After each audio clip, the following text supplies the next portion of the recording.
Greetings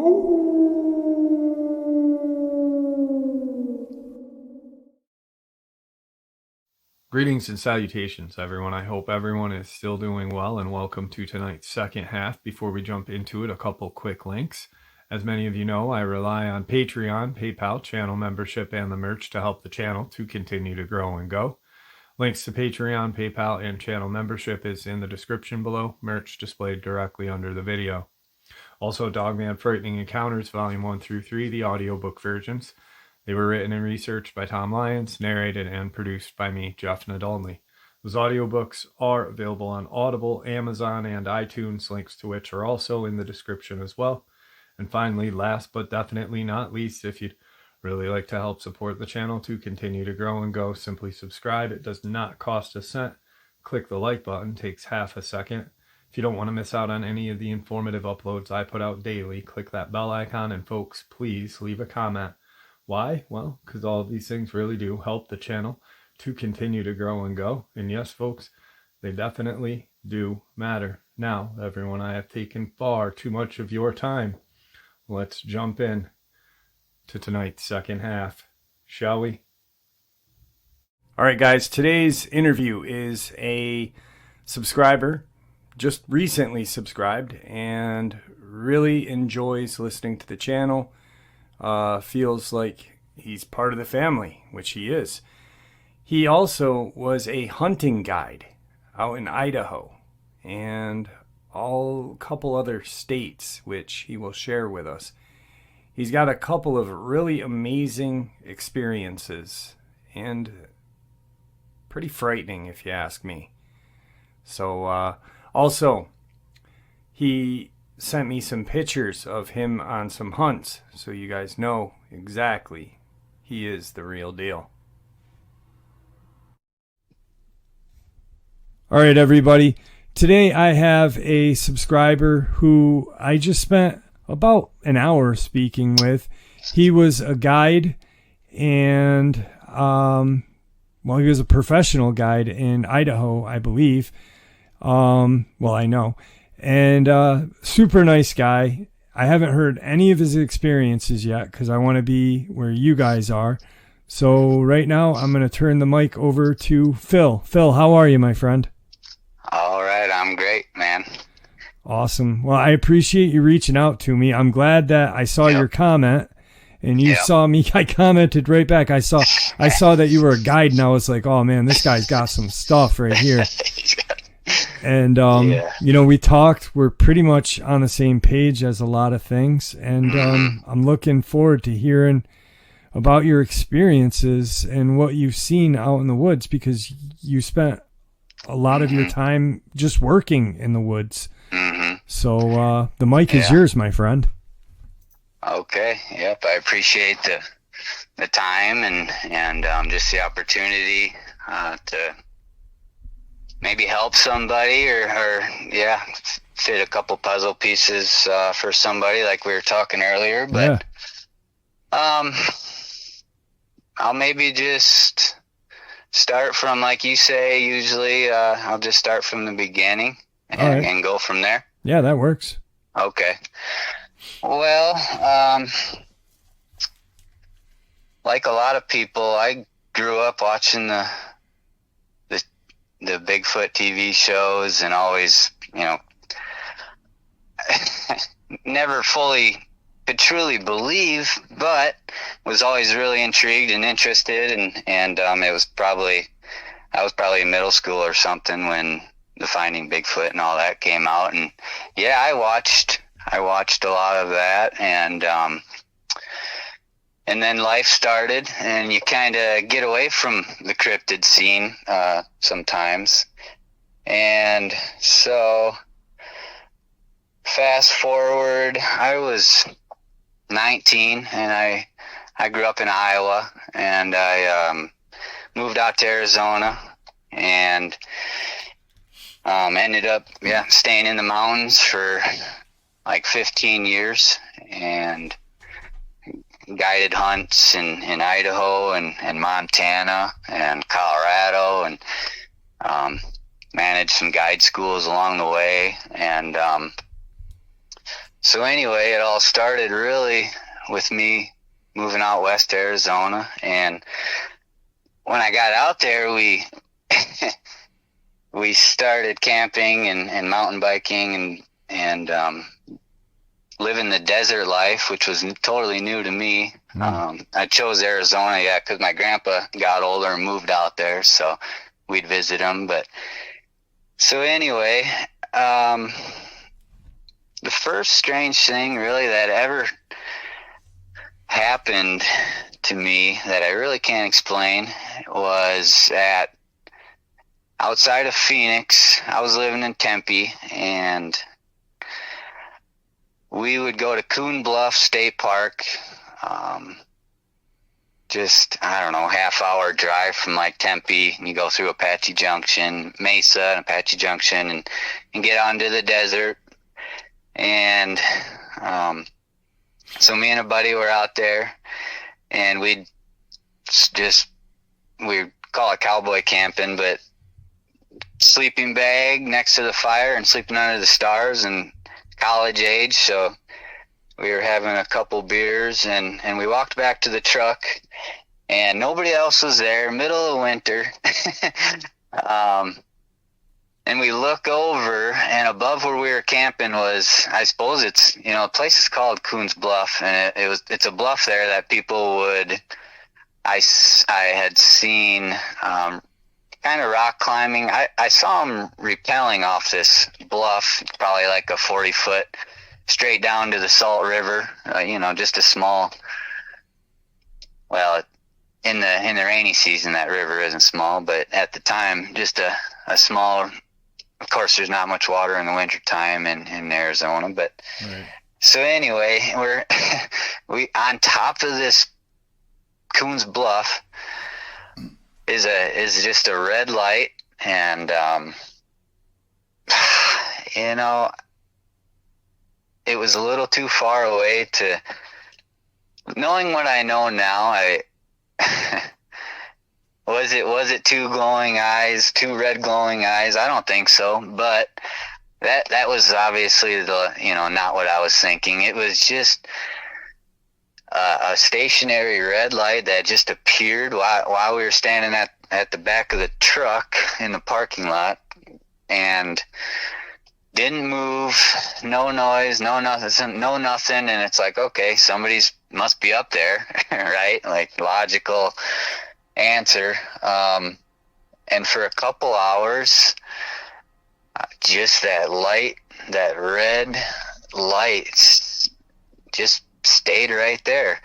And so, not a big deal. In the morning, we scrambled up there from the backside and checked it all out, because it was significant enough where we're like, okay, in the morning we're gonna go check this out. We just fell asleep. We just ended up going to sleep in the light. And anyway, so didn't see any sign of anything. We hiked around up on that bluff for all day, and we weren't doing any investigation. We were just going for a hike. But right.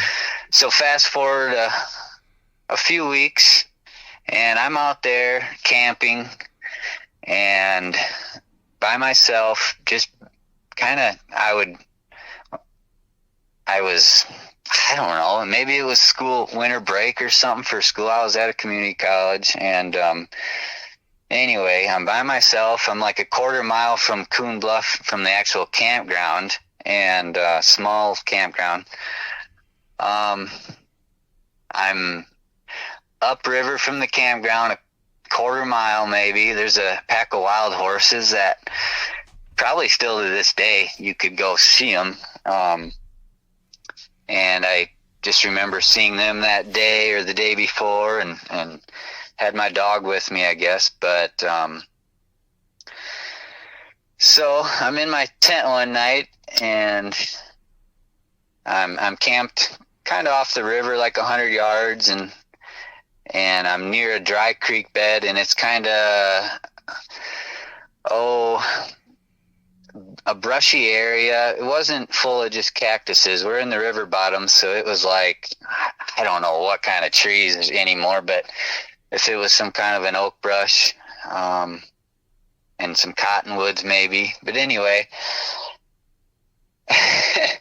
I'm right up off this dry creek bed that when there was water in that creek, it just, of course, went right into the Salt River 100 yards away.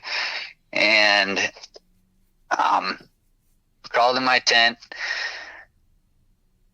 going to sleep, and I'm woken up out of a dead sleep from a growling that was louder than anything I was ever familiar with growing up in the Midwest. And I grew up hunting and fishing in the woods and deer hunting.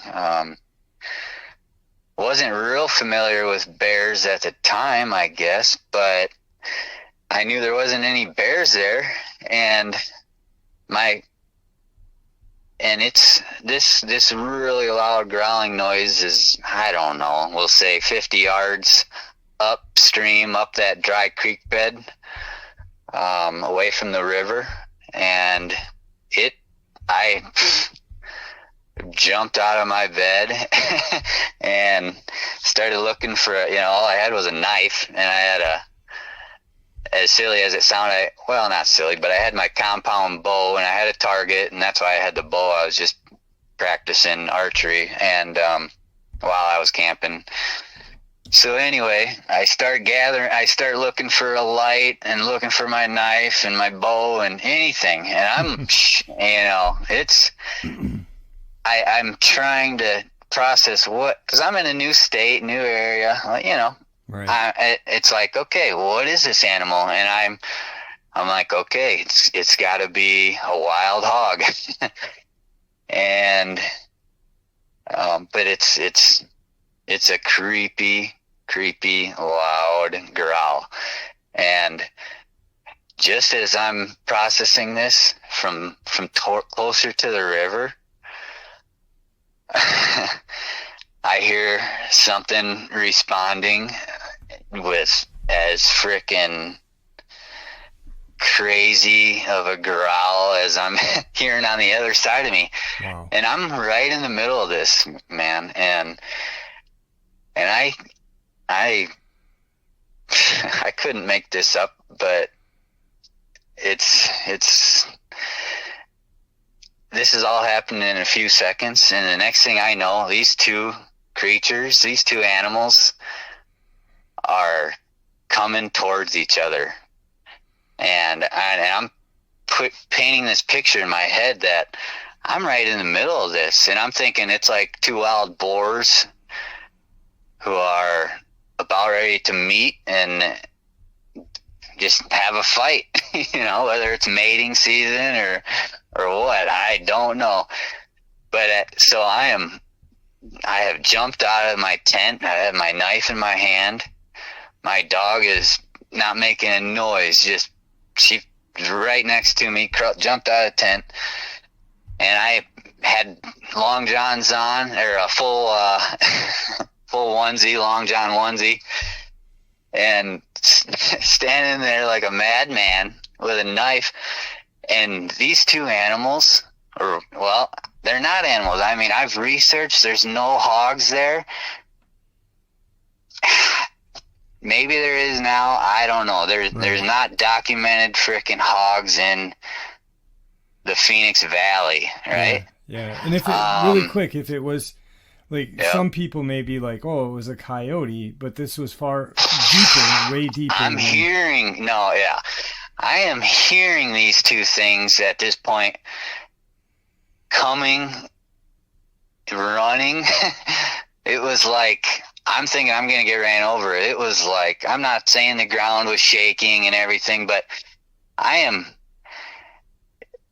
hearing this extremely loud snarl, growl, like, dude, from a movie. And I am shaking, and it's pitch dark. And these two creatures, I felt them collide. I'm on top of like an 8-foot or 10-foot pretty steep bank, that creek bank. It's a dry creek bed now.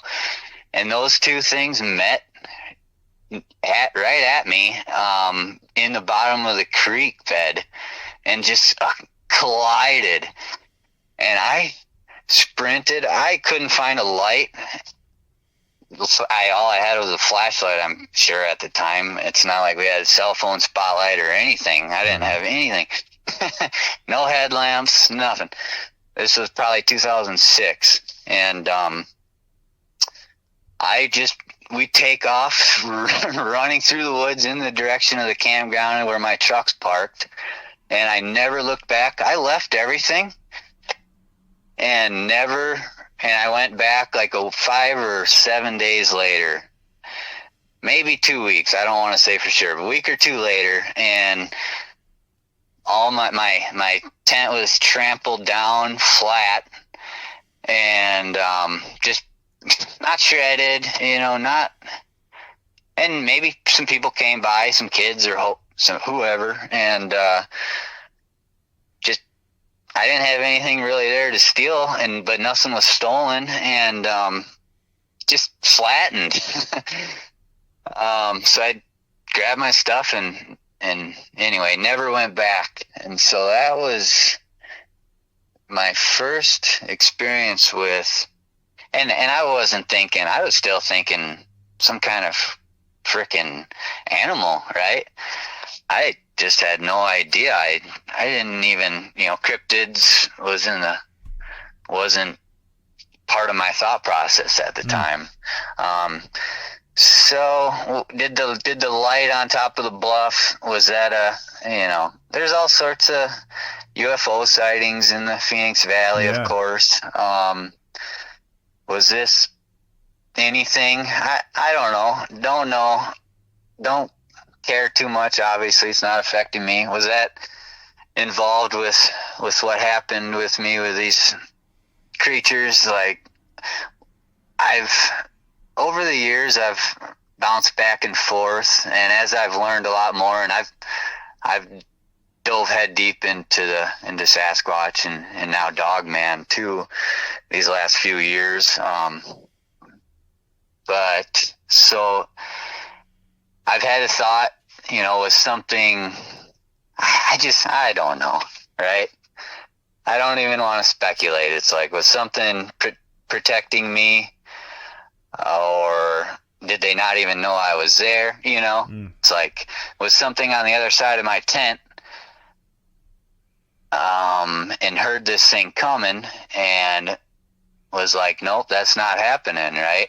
And met this animal or this creature or whatever, and just stopped anything from happening. And I was out of there. I was running through the dark, trees in my face, getting whacked by everything. And so anyway, that's when I'm 19 or so.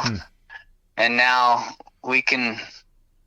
No, that's if I'm not mistaken. Yeah. Just by judging from where you're talking, Maricopa County. Oh yeah. Is that the Gila River or no? I want to say it's the Salt River. Okay. Oh, that's the name of it, the Salt River. Okay. Salt River, yeah. Coons Bluff State Park. Okay. Yeah, I'm not really familiar with the rivers in that area, but I knew Coons Bluff was like Maricopa County. People tube down that Salt River like crazy, and in the summer, and it's a big destination, and but you're out there, we're 25 minutes out of the city, and you're in the desert, and your listeners in in the area are gonna know what I'm talking about, but most definitely. Yeah. So, fast forward. It's hard to. I'm just gonna jump right ahead to whatever you're comfortable with, brother. Yeah. This is your show. Yep. I'm gonna go ahead and. So it's 2018 now, and at the time of this, and it's late August, and a hunting guide in Idaho, and elk season's right around the corner, a week away, 1st of September for archery. I'm around the Frank Church. I'm kind of right near the border of the Frank Church River of No Return Wilderness area. The closest township, the closest township is Edwardsburg, Idaho. And there's an airstrip there, and there's a forest ranger, park ranger cabin, and a lodge that I guess has reopened now, and they sell food. And I ain't kidding you, 2.5 hours down a gravel road to anything. We would go 3 hours or 3.5 hours one way to a decent, good grocery store. Right. So you're out in God's country. Yeah. Yep. North central, kind of central Idaho. And we're there packing in our couple backcountry camps. We're packing in a bunch of hay. It's all horse and mule. It's a horse and mule operation. So it's a week before the hunters get there. There's me, another guide, and our wrangler cook are the three that are around and setting camps and stuff. And so one afternoon, I'm with our wrangler cook, Tess, and we were together. We went there together. We were dating. And so we have the horses staged up on the mountain. We're a half hour from Edwardsburg, the township. It's not a town, but there's a remote airstrip, a Forest Service airstrip there that it's open to public. There's like 28 remote Forest Service airstrips in Idaho, and they're all open to public pilots. And that's really it's one of the things that makes Idaho a special place. And it helps, it makes some really deep wilderness areas accessible. So it's an afternoon, and we're up feeding these horses. We got them staged at a trailhead, and we had an hour to burn. We had probably around, at the time, like 22 horses and mules, and we were staying down at a cabin near Edwardsburg, and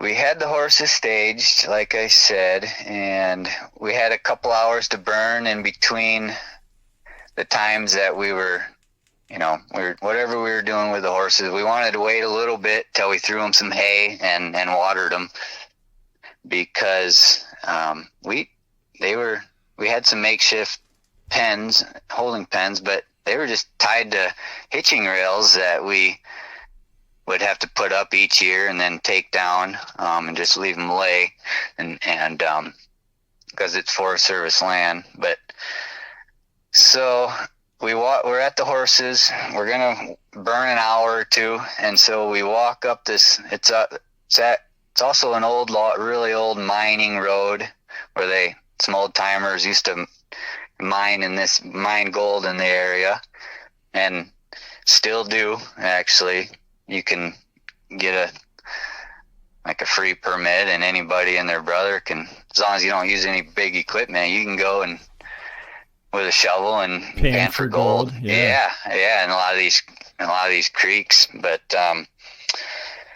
so we walked up this old mining road, and now we're at the end of the road, and we're at a boundary of the Frank Church Wilderness, and we sit down and to have some lunch, and we're like 10 feet apart, and I'm leaning against a rock, and we're surrounded by dark timber, but we're in a rock slide, an old rock slide that they put this road right through, and the rock slide's only like 75 yards wide and 100 yards long. Otherwise, it's dark timber. Does that make sense? Mm-hmm. So just a small rock slide in the middle of forest, and a lot of spruce, a lot of pine, a lot of fir, and this little break in this rock slide gives you a little bit of a view, because otherwise you can't see anything. You're in the woods and there's no views, and that was kind of why we walked up to this spot. And in the middle of that rock slide, there's like 5 mature fir trees, and they're tall. They're probably, I don't know, 50 or 60 feet tall. Rocks and grass all around this patch of trees. And like I said, it's not exactly in the middle of the rock slide, but it's in the rock slide. There's rocks behind this group of like 6 trees. So it's like an island. And you can see all the way around it. And the timber doesn't start, from that patch of trees. There's, like I said, it's kind of an island, and so this patch of trees is probably 25 yards in front of me, and then and just rocks in between us, and behind that group of trees, there's rocks for another like 30 yards, and then the timber starts, and I can see, both of us, we can see around these trees, and that's where my gaze is at, right? Just randomly. And if any animal would have been there, or, there's no way a big animal could have walked into that group of trees without us seeing it within the last 10 or 20 minutes. Maybe it was there the whole time. Or, maybe this animal that I'm going to talk about was there the whole time. Like if it was a bear or a moose or a wolf or an elk, it would have had to have been there the whole time, because we would have seen something walk up. Right. So anyway, we're sitting there for a good 10 or 20 minutes, and my gaze is right on this group of trees. And all of a sudden I'm looking at the top, basically from the waist up, and I can't see one shoulder, but I can see from the waist up one shoulder, which was the right shoulder, and a head. And it's just a massive black blob, really. It's, it's in the shadow, and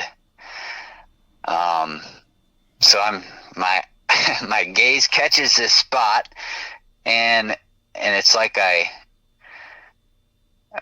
it was just a black outline, so my brain starts eliminating or thinking, okay, what is this? Is it a moose? No. Is it an elk? No. Is it a bear? Okay, maybe. This bear, I must be looking at a bear climbing this tree, right? And the next thing I know, this obviously happens in just a few seconds. The next thing I know, this figure moves and hides from me behind the tree.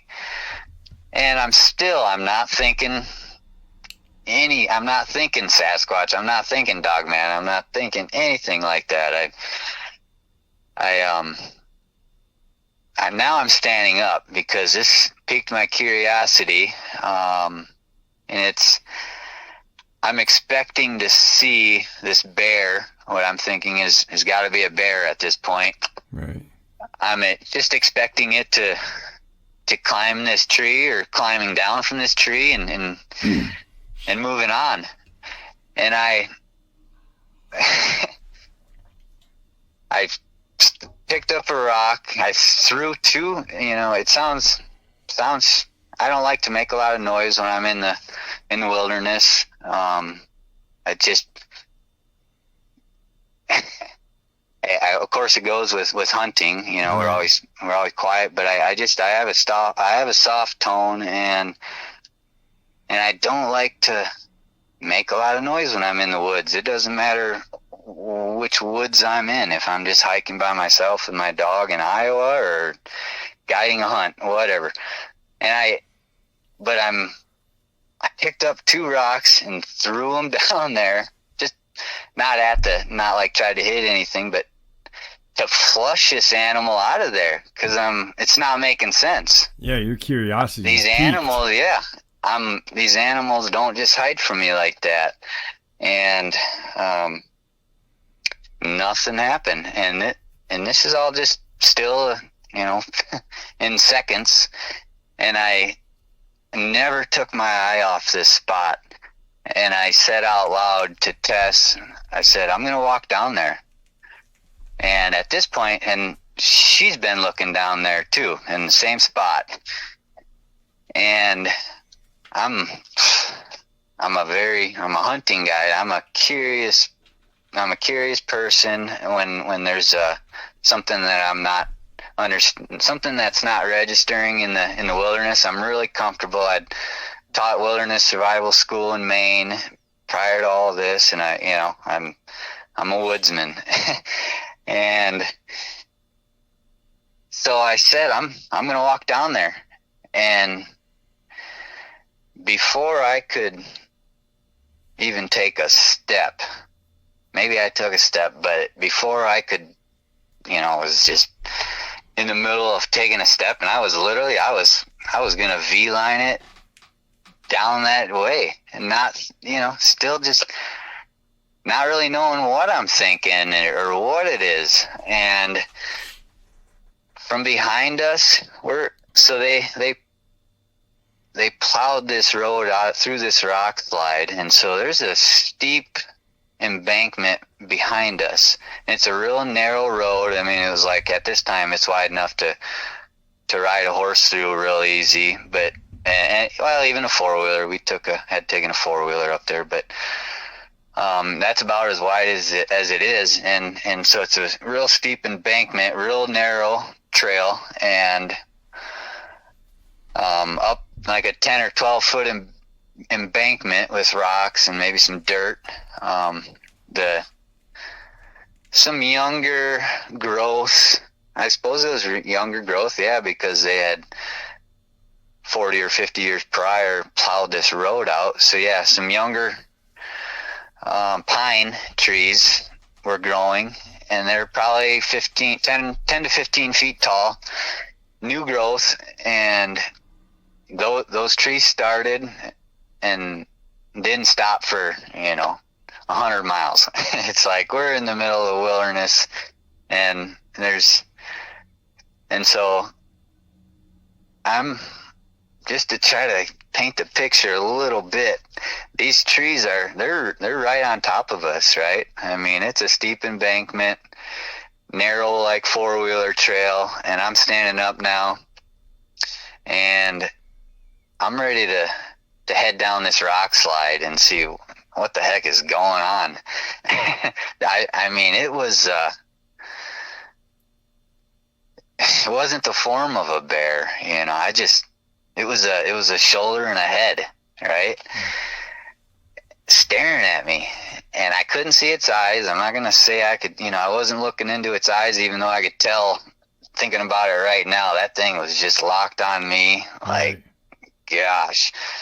And then it slowly moves behind this tree, like oh man, I don't know if I'm painting the picture great, but when you're out in the woods of Idaho, man, you hear stories of, and I'm not talking Sasquatch stories. There's, whether it's crazy people in the woods and you just, and we're half hour four-wheeler ride from that that Edwardsburg spot where there's a park ranger station, and then 3 hours to a frickin' highway. Right. We are remote. Are you armed at the time? I didn't have a gun on me. Oh man. No. Wow. Nope. Yep. And there's not a lot of grizzly. The grizzly bears don't live in the Frank Church. There's grizzlies to the north, south, east, and west of us in the Frank Church wilderness area. But they need more of a protein source, and they get it from grubs, and believe it or not. But if there ain't certain kind of grubs in an area, there's no grizzlies there. Okay. And they might not like the terrain. But anyway, so the only reason I'd carry a steel on my hip is if a horse goes down in the backcountry, you got to shoot it and put it out of its misery, because there's no getting it out of there. But so not armed, but I'm not scared for my life at the time. I'm just like, this is happening quick. And before I could take a step towards that patch of trees where this thing just kind of hid from me, we get this noise from behind us. It couldn't have been, it was, I'm not going to explain this worth of crap either, because it was so strange and out of the ordinary of a noise, and how loud it was, Jeff. I cannot explain it. Right. But this ongoing, like, it's not even a chatter, but I'll say this extremely loud chattering. Was it like a clicking or? More of a. So later, talking with Tess, she explained it as a xylophone. Okay. And click mixed with clicking. If you hold 2 quarters in your hand and hit them together as fast as you can. I used to do it when I was a kid, squirrel hunting, and use 2 quarters as a squirrel call to bring squirrels closer to me and get them worked up. So it was like a squirrel chatter when you clank 2 quarters real quick in your hands, just rapidly. And a xylophone, if you guys remember, or if you guys know what I'm talking about with that instrument, where it's you hit it on them, and it's just like ding ding ding ding ding ding, and all pitches, and it goes real low in pitch and real high in pitch. So you add, as dumb as it sounds, you add a xylophone, you add these quarters clicking together, and then you add like it's, I can see when I hear people explain that they heard what they can only explain to a samurai chatter. See, so if you can picture that,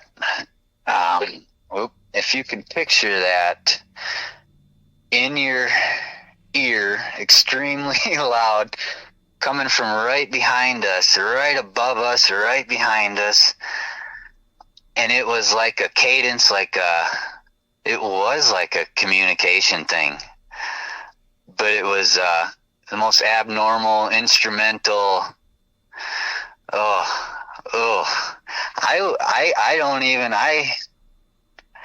I can barely remember that noise. and I wasn't myself when that noise happened. All of a sudden, my curiosity, my comfort level, just was gone.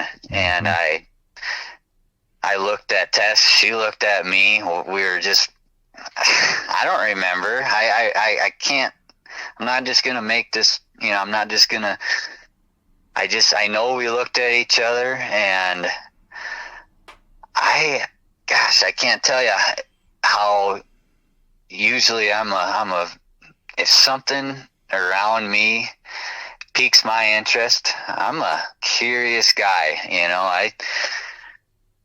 I don't get scared easy. I check things out when I'm out for a walk in the woods, or if I'm, hunting or guiding a fishing trip or whatever, pack trips. I mean, I've trained Green Berets in the mountain for a week at a time to prepare them for a upcoming deployment.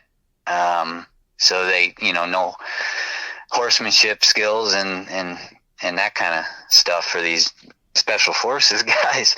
Like, I've been in a lot of different situations and with bears and grizzlies and bad horse wrecks and the whole 9 yards.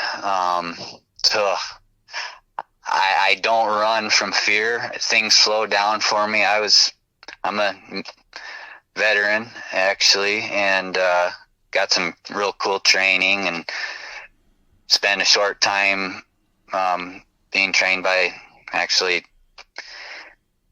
some instructors who were, Navy SEALs, and I wasn't in that community or anything, but I've been through some cool training, and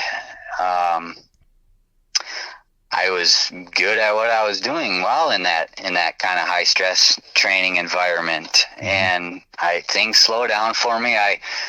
I think clear in a stressful situation, and that was, I think I got that slogan from the military. But when this noise, when you're in the middle of nowhere and something like that happens, I don't know that you hear the term in the Bigfoot community, you hear the term where you're zapped. And I'm not saying that I was zapped. I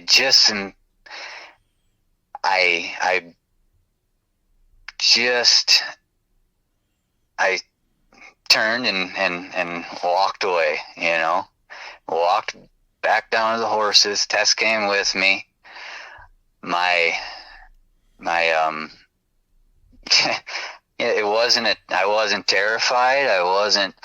It was just like I was something, I wasn't like being controlled to just turn and walk away and not investigate, or, I didn't even take time to do anything, right? Just turn and walk back down to the horses. And as we're walking, now this part I can remember more clearly, as we're not, we were just 5 minutes up this 4-wheel road, but probably halfway back to the horses. Now I'm like, I never was zapped. I was always fully there. I think I don't know what was going on. And so now we're walking back, and this part I can clearly remember.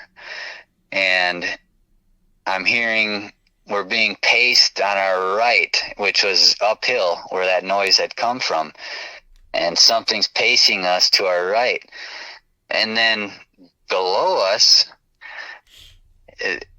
I don't have any other way to describe it other than we're being paced to our left.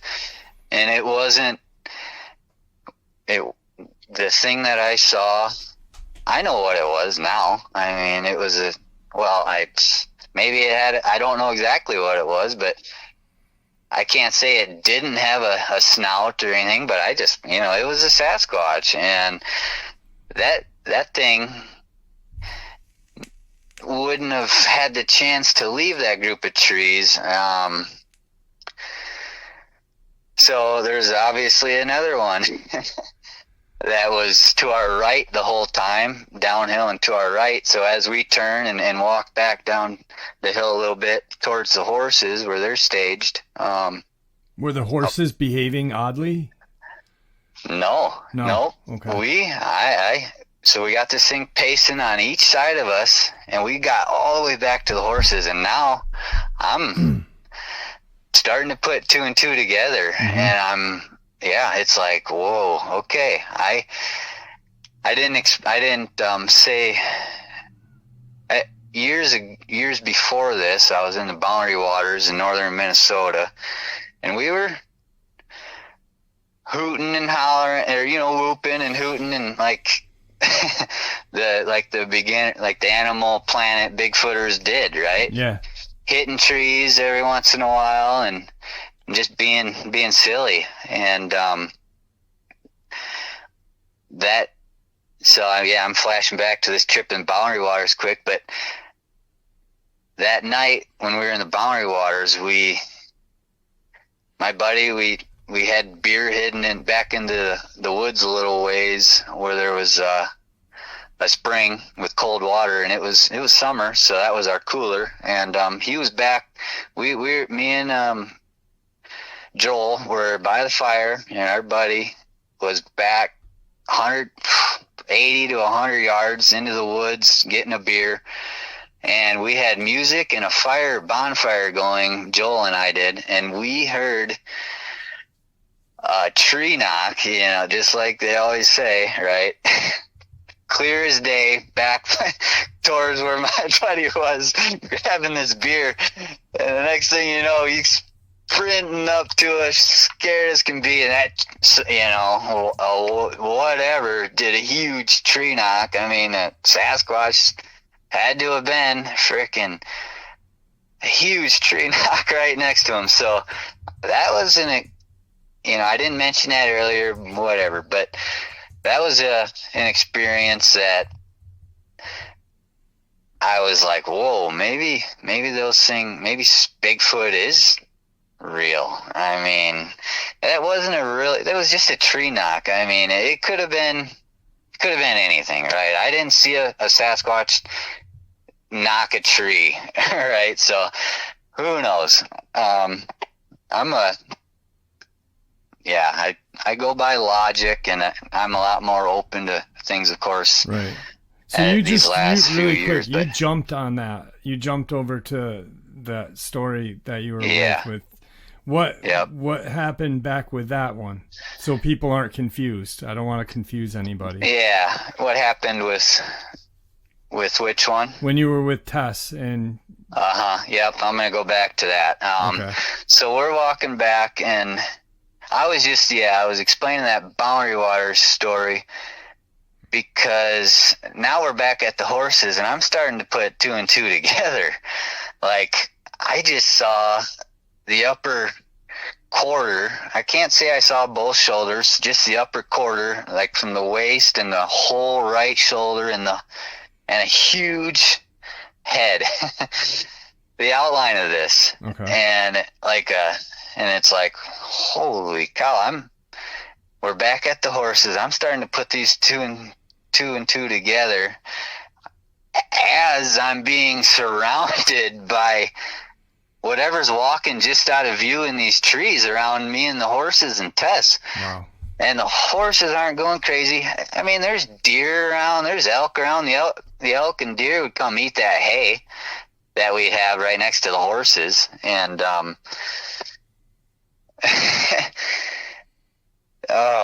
so now nobody's freaked out. I'm acknowledging that I'm surrounded by possibly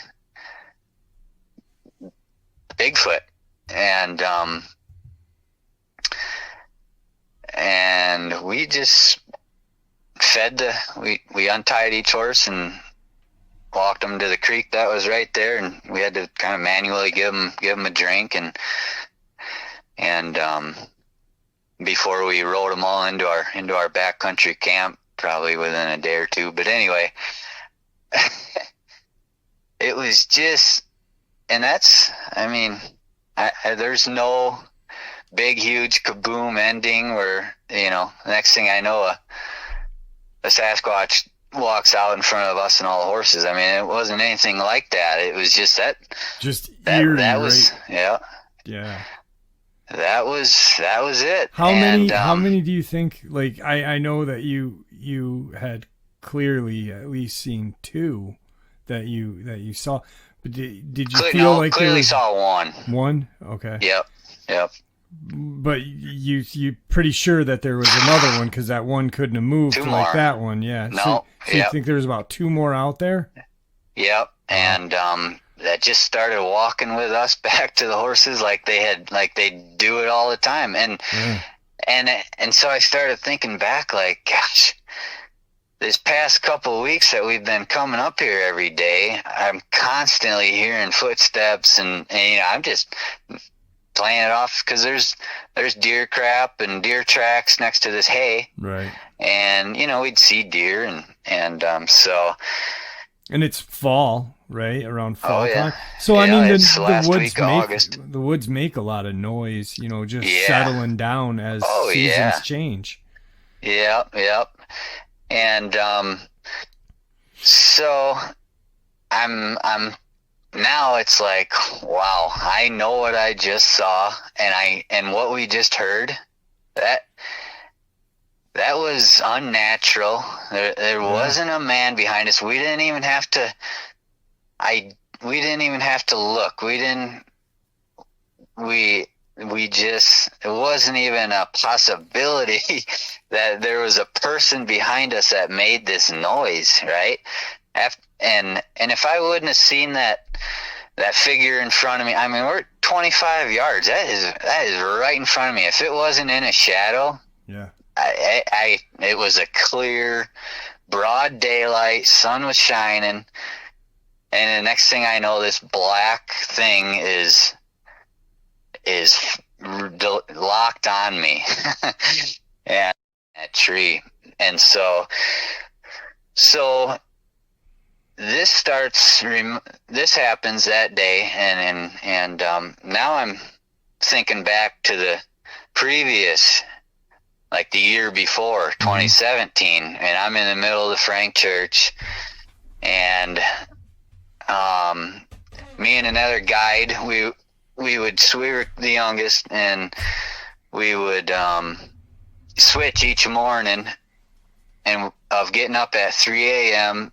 and the horses were free grazing all night. We'd put bells on the mares, and because the mules will stay with the horses, and the geldings, the boys, will stay with the female horses. And so we'd had bells on probably 7 mares and 28 stock total, and they were out in the free grazing they'd go anywhere at night, right?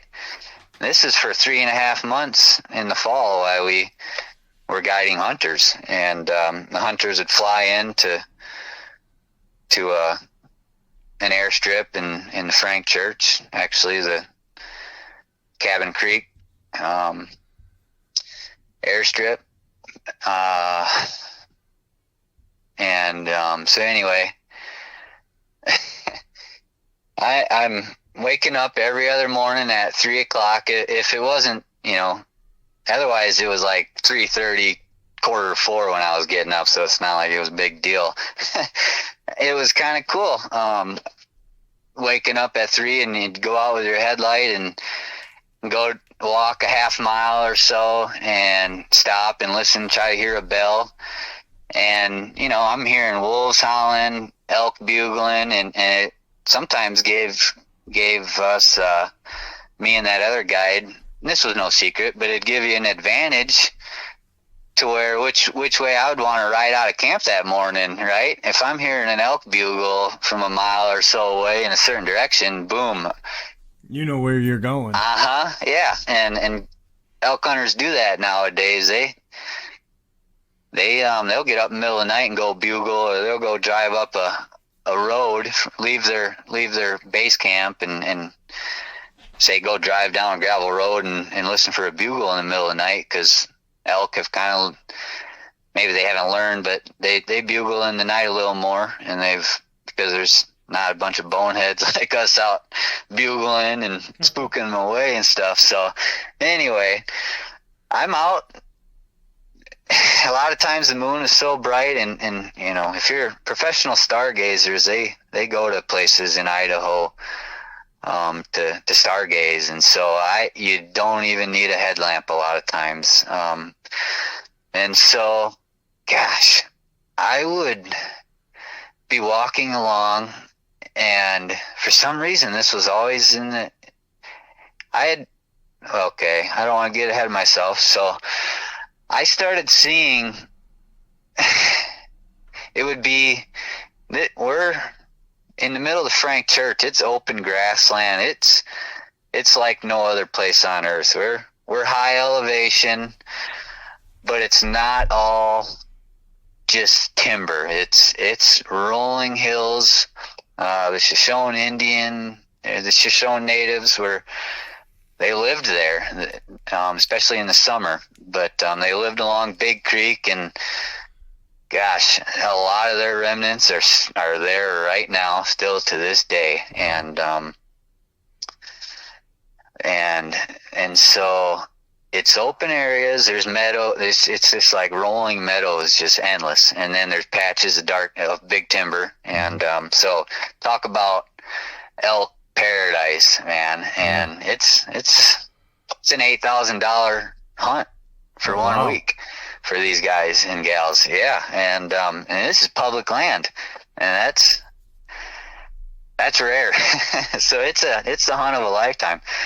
We would ride 42 miles on horseback, me and a few other guides, to get to our camp, and one way.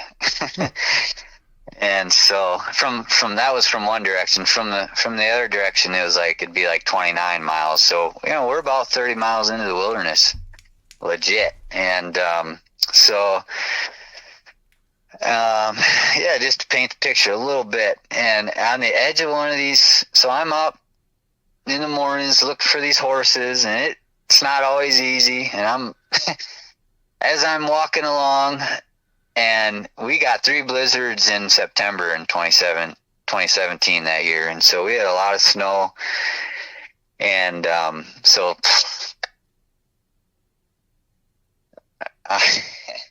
I'm walking along one morning, and I see this out in the middle of the open, this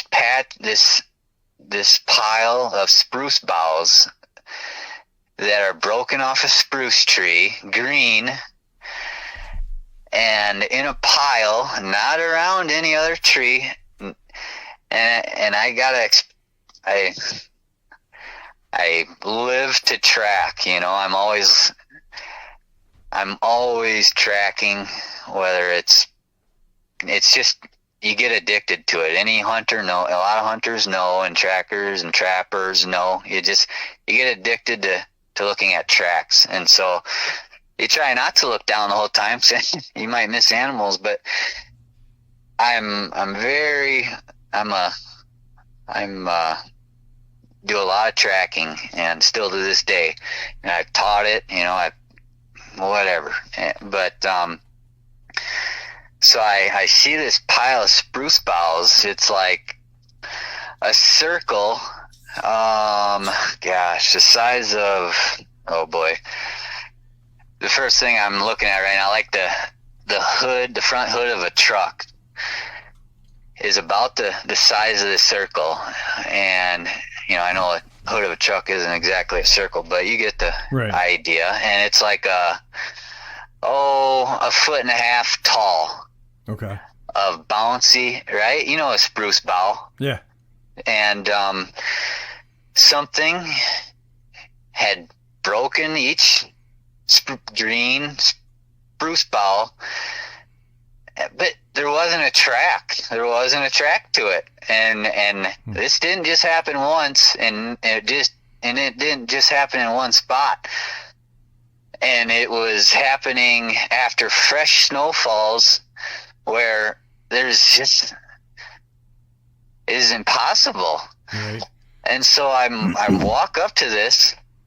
And the first time, and I'm just dumbfounded, but I don't have much time. Like I got to find these horses, and once you find them, they're stinkers. They will, once they see your headlamp, if you're using one or whatever, if they hear me hollering, because I'm hollering, and they're sometimes a mile away, and there's like 5 different spots that they'll like to be. And so you get to a high spot and you listen, and then you walk and get to a high spot and you listen. And freaking wolves are out howling, and just wild. And the stars are like no other. And so, yeah, those horses and mules, the mares would, once they hear you hollering, a lot of times they'll stop and they'll freeze, and so their bells don't jingle, so you don't know where they are. And so it's like I'm moving because I gotta get these horses, and once you get to them, they'll start running back to our camp, and it kind of wakes the hunters up. It's kind of a cool thing for the hunters that there's all of a sudden there's 28 horses running through camp into the pen where another guide that spreads out, grain. Yeah. And that's what gets these horses running back every morning, because they're like, okay, yep, we're going back for grain. And then we got to saddle them, eat breakfast, and we're out riding still an hour before daylight, right? And so the first time I seen this pile of spruce boughs, I don't have much time to like investigate, It's dark out, and gave me the chills, and there's these so I'm thinking, okay, the hunter, another guide and a hunter must have sat here yesterday or whatever, and just blew it off. And then I don't know how long later, whether it was 2 days or a week, but probably 3 more times that fall, I would find that exact same thing. And it was a lot of times it was set up like it was over, like it was watching the horses, which is strange too. Yeah. Not really, but I would go back, so I'd find these piles of spruce boughs, and I'd see them during the day when I was riding with a client or two, and I would ride I at least once, maybe twice during the day, I walked or rode our horse over to this pile of spruce boughs and just got off my horse and really kind of investigated it. I mean, there's no trees around. Right. There's, let alone a spruce tree. Spruce trees, 100, 200, 300 yards away. Something had to carry it. There's a forest. Yeah. It's been brought in there. I just wanted to bring this up. We got about 20 minutes left of record time. But I wanted to ask, so what do you think these things, because you had said that they usually occurred after a snowfall. What do you think, they were sitting on them, and was there any scent around there? No, never scent, never tracks. I'm not saying that it was always after a snowfall. I just know for a fact that at least once, if not twice, it was after a fresh snowfall. Mm-hmm. I mean, there wasn't tracks around it even, period. Which is weird. Yeah. Green. Because something like that just doesn't, you've got a clearing. Unless something just can appear and disappear. Yeah. Right? Yeah. Yep. I mean, it's like the only other way of explaining it is that it just magically dropped out of the sky and landed there. Mm-hmm. And I have the chills from head to toe right now, and it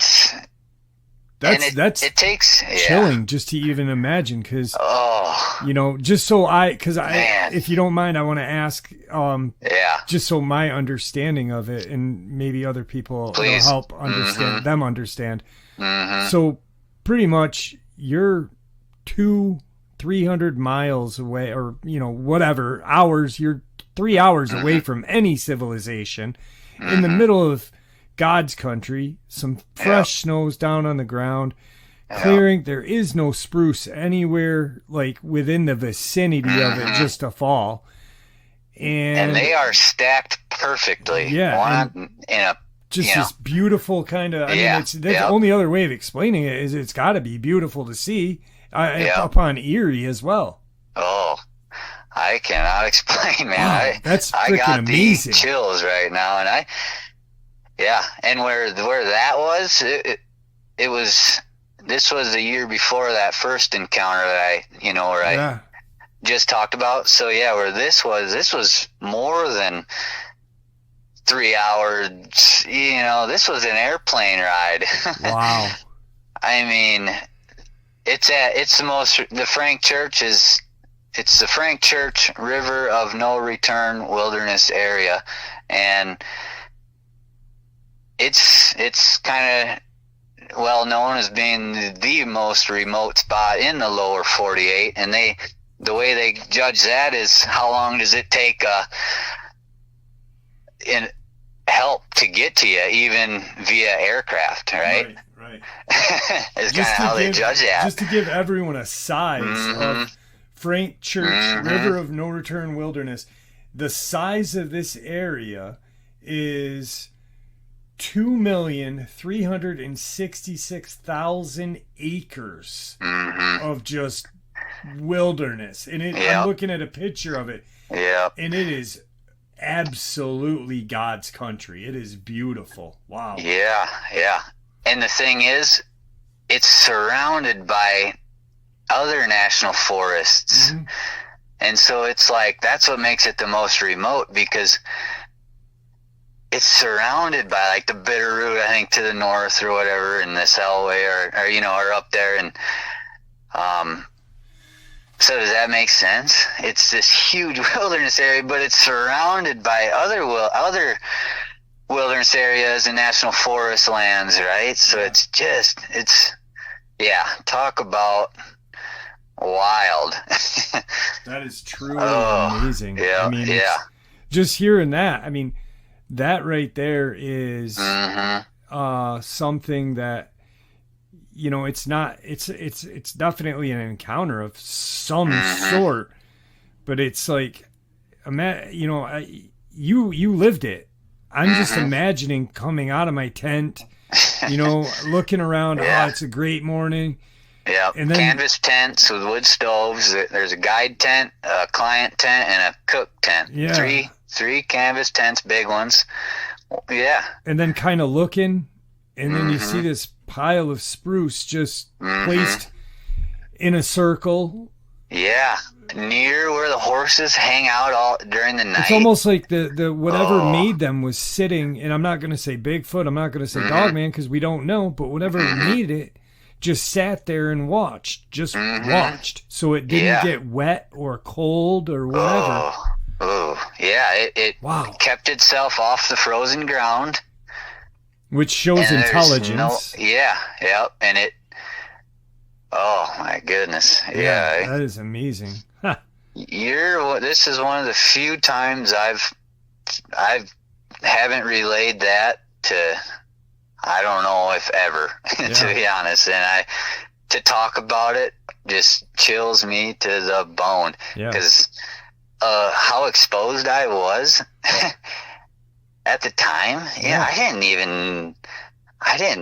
I mean, you're with hunters, but what if, you're with hunters, there's obviously firearms, but what if there's what if there's just say 10, 15 of these creatures, whatever kind of creature made these things lurking around?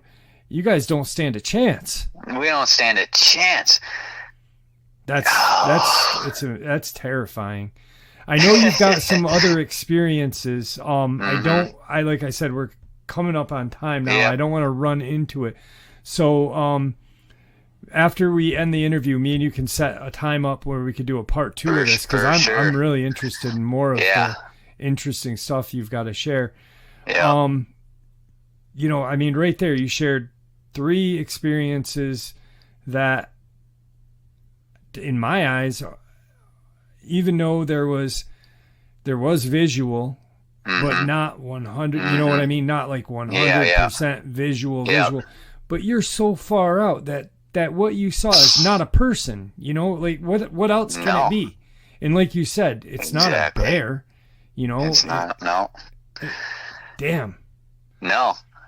There wasn't like that visual I had of that one. There wasn't a spot for a bear to be. You know, once it hid behind that tree, there wasn't anywhere. Like, so anyway, the Spruce circle once really messed me up, man. I mean, just putting that into perspective in your mind, you know, it's just like, what the, and you're by yourself. It's dark. You're looking for the horses, and then you see this. And you're like, what the hell is this? I got lost the first week. Yeah. Wow, that is really. I mean, that gives you a whole different kind of creep factor. Thank you. Yeah. You know, I mean, there's seeing one of these things face to face is scary, but then when you see something like this, and you're just like, how the hell? What the hell? You know, you've got, how did it make it? Why did it make it? What made it? Yeah. I got a story. I won't tell it right now, but damn. A good friend of mine and a fellow guide that I work with. Yeah, he told me he had a story. You know, I don't know if you're, like I said, I'm going to be going. We can just talk about it really quick here. I don't know if you're going to be free tomorrow night. I should be. Well, I work a little later. Well, I'm up all night. I don't sleep. Yeah. So I mean, I'll work your schedule. 9:30, 10 o'clock your time. But people get this Thursday morning, and then with Friday morning, they can hear the rest of your. Because I mean, like I said, when I saw, you know, you said I'm a guide out here, and I was like, this guy's got some stuff. And that one, I've never heard anything like the Spruce. I've never have either, man. That's just freaky as all get out. I mean, there's no explanation to it. I've held that in for 6 years. Yeah. Wow. And goodness. And I tried to explain to people that I'm not just another weekend warrior. I'm in the backcountry 7 months of the year, and I train I teach. I teach the stuff, and I'm very, very aware. I'm very in tune. I don't miss much in the woods, right? And I have a knack. I go straight to. I don't know. I don't need to get into all of it, but that's just awesome. I'm a professional, and that's my story. Yeah. Well, I'm gonna end the interview right here. Yep. That way we don't go any further. I want to thank you for sharing what you've shared with us so far, because I know that I'm blown away by you know, just the way you explained the first two, but then the last one just kind of that one really messed me up, and I can only imagine what it did to you to hold that in for that long. Seriously, man. I mean, that's just like seeing, you know, like that's like the people that hunt UFOs, you know, that sees a circle in, you know, a burnt circle in the sand in the desert. You know what I mean? That's like something like that. It's unexplainable. Where the hell did that thing come from? How did it happen? Where are the tracks? And where the hell did it go? Yeah.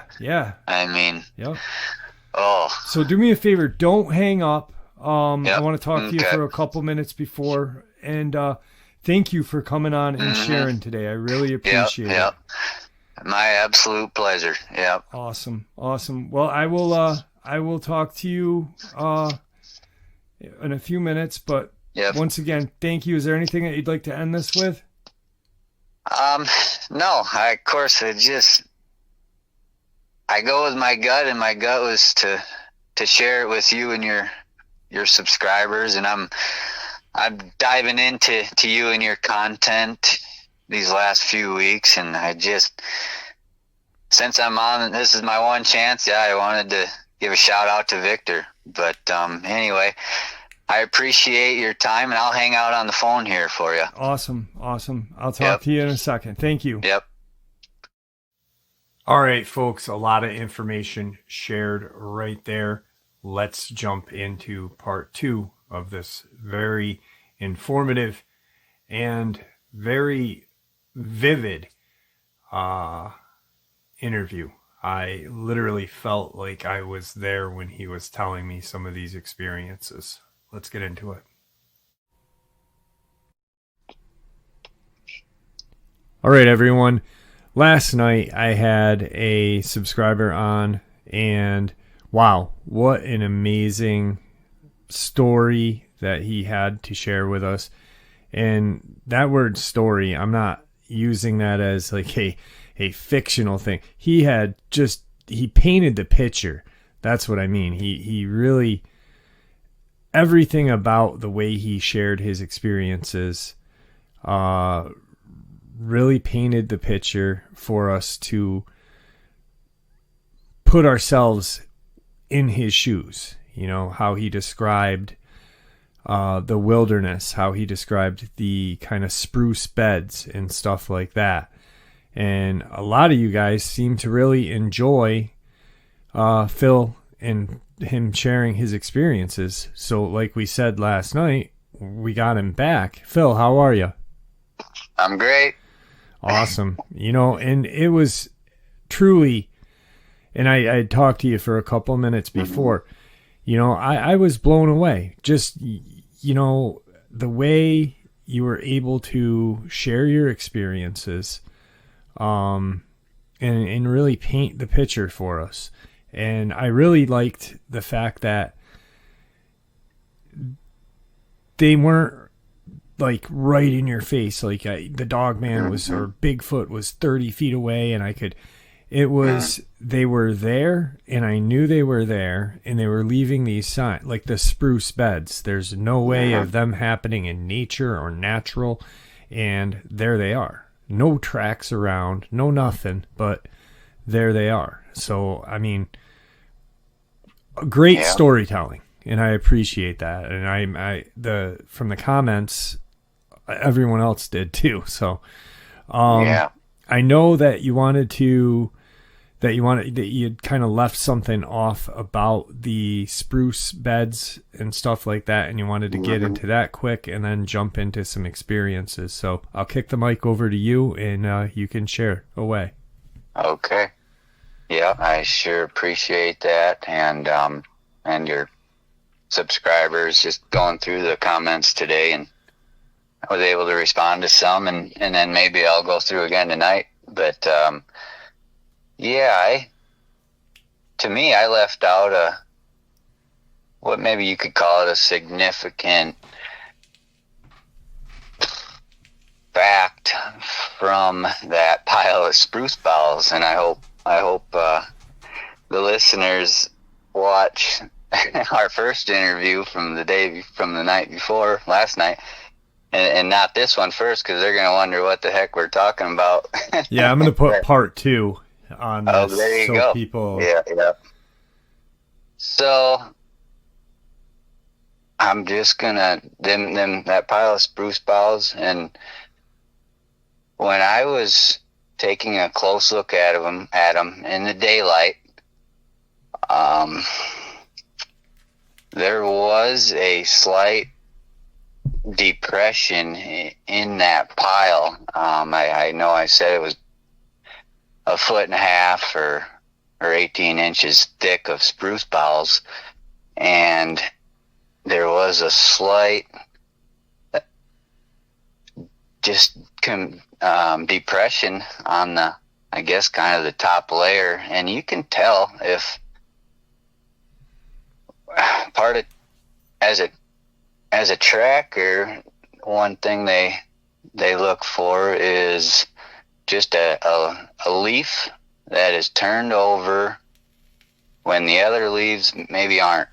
and that can paint a huge picture, or it can put a huge puzzle piece to your puzzle if you're tracking a certain animal. Right. And the smallest thing out of place. Mm-hmm, yeah. And that top layer of them spruce boughs was underneath a spruce bough. It's green, bright green on top, and then underneath is a little lighter of a color. And they were laid down really nice. However, that top layer, it was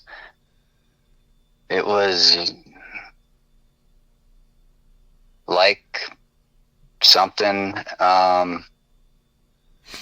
was standing there, sitting there.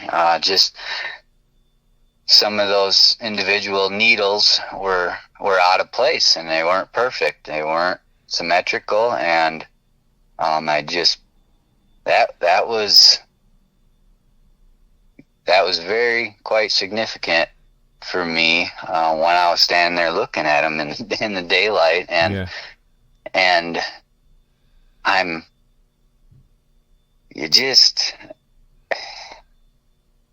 I had no, we don't need to get into that whole story, but I had no answers, and that was a whole nother thing, and I left it out last night on accident. So I shared that with my dad, that experience, and what how you had talked about that, and my dad literally keyed on it, just like what you had.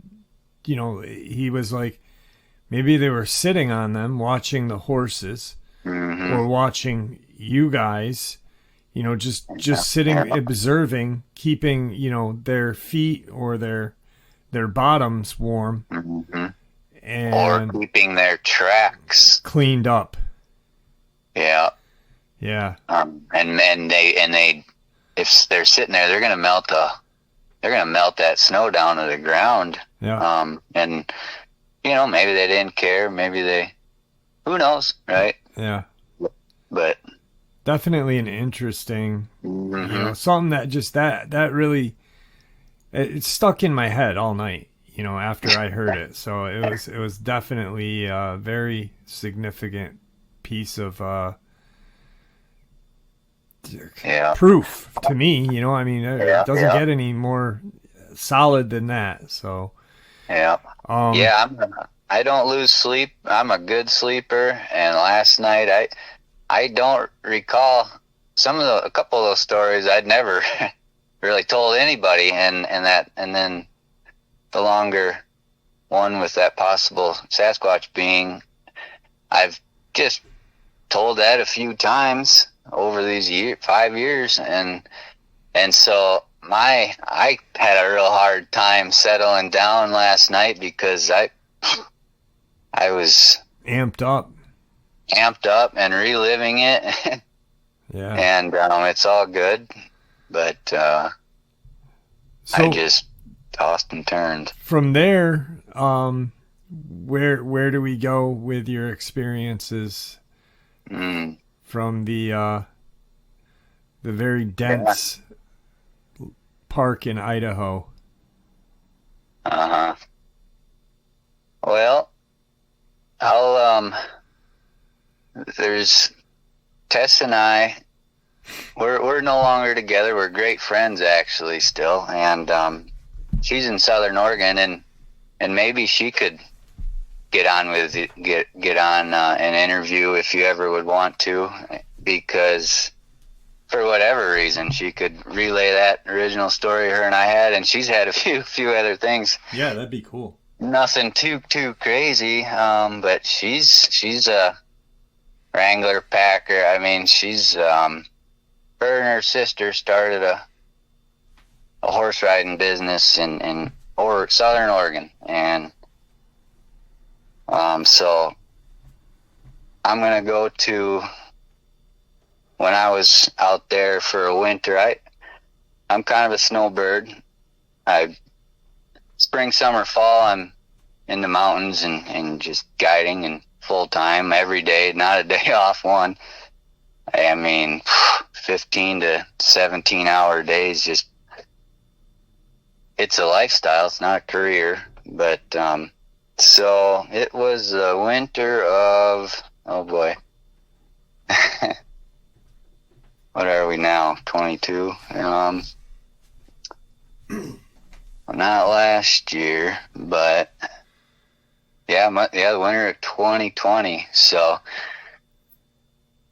I that fall of 2020, the pandemic year, I took that summer off just because all the question marks, and drove back home to Northeast Iowa, and then July rolled around and the money's rolling short, and so I was looking for something a little different, and I ended up for an outfit on the kind of the Colorado New Mexico border, and hunt elk and deer and bear. Yeah. And then after that, and she came out actually for the last few weeks of that season and helped, even guided with a little bit, and then we headed to the coast of Southwest Oregon, that's kind of where she moved 10 years ago from her original birthplace in Michigan, but so kind of her stomping grounds in Southwest Oregon, and so we headed out there and pulled my camper out there, and yeah, just drove up a Forest Service road and found a cool spot and parked my camper. And so we're outside of Williams, Oregon. That's a real small town. Anybody that's interested, you're going to know right where we were, and that's great. And just 6 miles outside of Williams, up a Forest Service road, and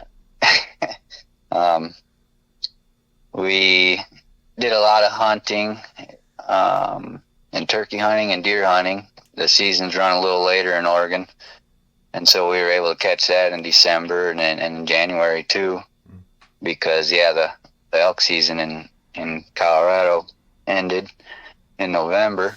But so we're out doing a lot of hiking and hunting, and she was helping at a horse boarding place just down the road, and I wasn't working, so you get bored, right? And you got to do something. Yeah. So yeah, a lot of hiking and exploring, and anyway, we have a mule, her and I together.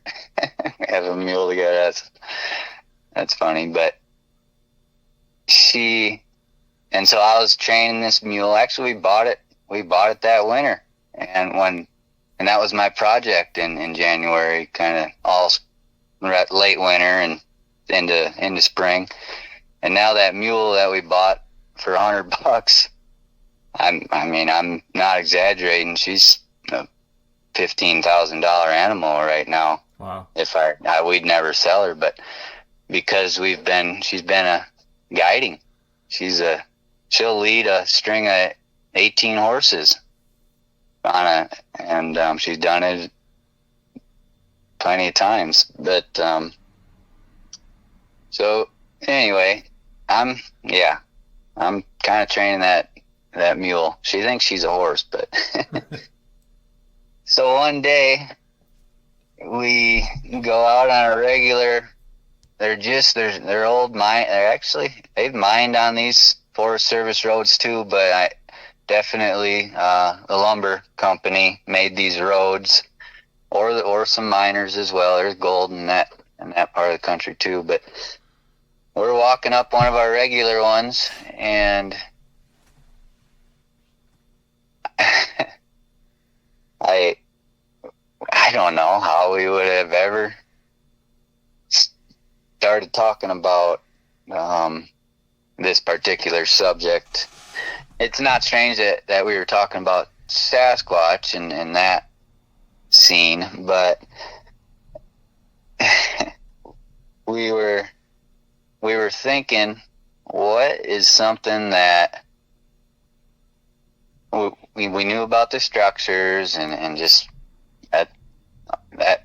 that's cool, and that's its own thing. Right. And that can be that's obviously proof right there that something's out there. But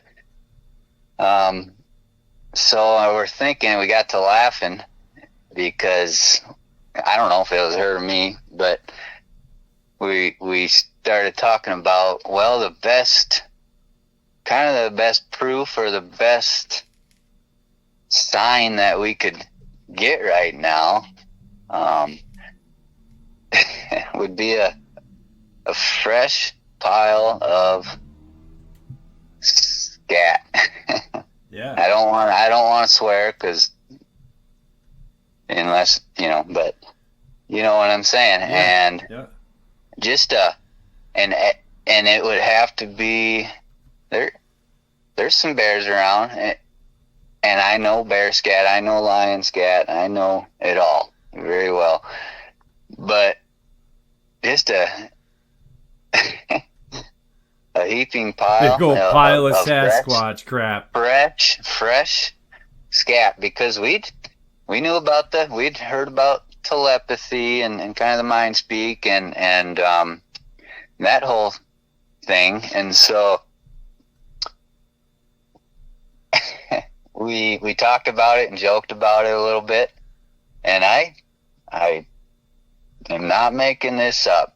That day we came across and we were talking about it out loud, and maybe this creature could have heard us. I'm not saying this part of the story is telepathy, but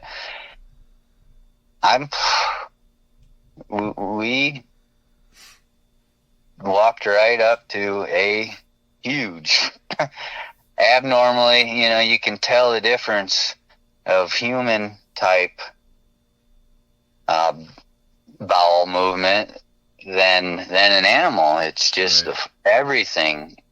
Everything about it's different than from a bear. Well, not everything, but it's so we walk up to this fresh, I frickin', like I often do, I'll put the back of my finger close to scat, whether it's elk or deer if we're hunting or something, and just to try to feel some warmth, and most of the time I end up kind of with the back of one of my fingers touching it, just to see if there's any warmth still there. Yeah. And that's what I did, and it was warm. Wow. And now, not being gross, not being yeah. but there's a distinct, warm, or was it, had it been sitting for, because obviously it's coming out of a living creature, so it's going to be from 98 or whatever degrees. Yeah. Was it winter? Was it fresh warm, or how fresh warmth would you say? Well, it's winter in southern Oregon, and we're in the mountains, not real high elevation, but it was 30s, in the 30s. Wow. Maybe 40s. It was cold. And I know that I went over that maybe we talked about it, or it went over in my head. But I had thought, how long would it take for this to cool down? And I don't know, but it was just slightly warm to the touch, and yeah, that's all I know about the temperature. Right. just it was, and it wasn't anything but an absolute. It just looked like an absolute huge human type, with texture in the form. Human type. Wow. human like, and Yeah, because there's a difference between. We had just talked about it, and oh, was there any kind of like, not like, and that's, I enjoyed your experience last night, because I mean, you painted the picture. You painted what was there. You didn't paint what you thought was there. yeah. Was there, other than the scat? I mean, did you kind of hear anything? Nothing. No tracks. Just this pile of scat and no tracks. Because you said there was snow. No. So there's no snow. What? Wow. No snow. Yeah. No snow. No snow. It maybe flurried twice and would be gone within a day that year, and most often in that Southwest Oregon area. But no snow, no tracks. It was all leaf covered in the forest. The ground was just leaf covered and hard. Just not a noise that whole winter. I mean, never heard a whoop, never heard anything, never, just nothing. And so we can go back if more questions come up, but that story doesn't stop. But it was another day. It's her and I again. We're a little on the same side of that mountain, and not a huge mountain or anything, just we're a little higher up on another branch of an old Forest Service road and they make the lumber company a lot of times keep those roads open because they made them, and now they have to cut trees. They're responsible for the maintenance. Yeah, they don't plow them or anything. Right. But here, yeah, they'll clear the trees in a lot of areas. They have to, but so we're just a little higher up on another little offshoot of that road, and this time I didn't say anything to Tess. I didn't say anything out loud. And as we're walking up this mountain, and we're gonna sit. It's an afternoon kinda, and we're just gonna sit till close to dark, then walk back down to the camper, and 30-minute walk or something. But we get to okay, so I'll just back up. I'm in while we're on this hike up this mountain, in my head I said, okay, leave us another pile of scat. And I'm testing out kind of the telepathy thing, and which I never had before really, and never received telepathy from anything or anybody. And so in my head I said, leave me another obvious sign, like of scat. And I wasn't using the word scat, I'm sure, but anyway. So we get walking along the side of this mountain, and the road ends, and it turns into it was a north facing side now, and so it was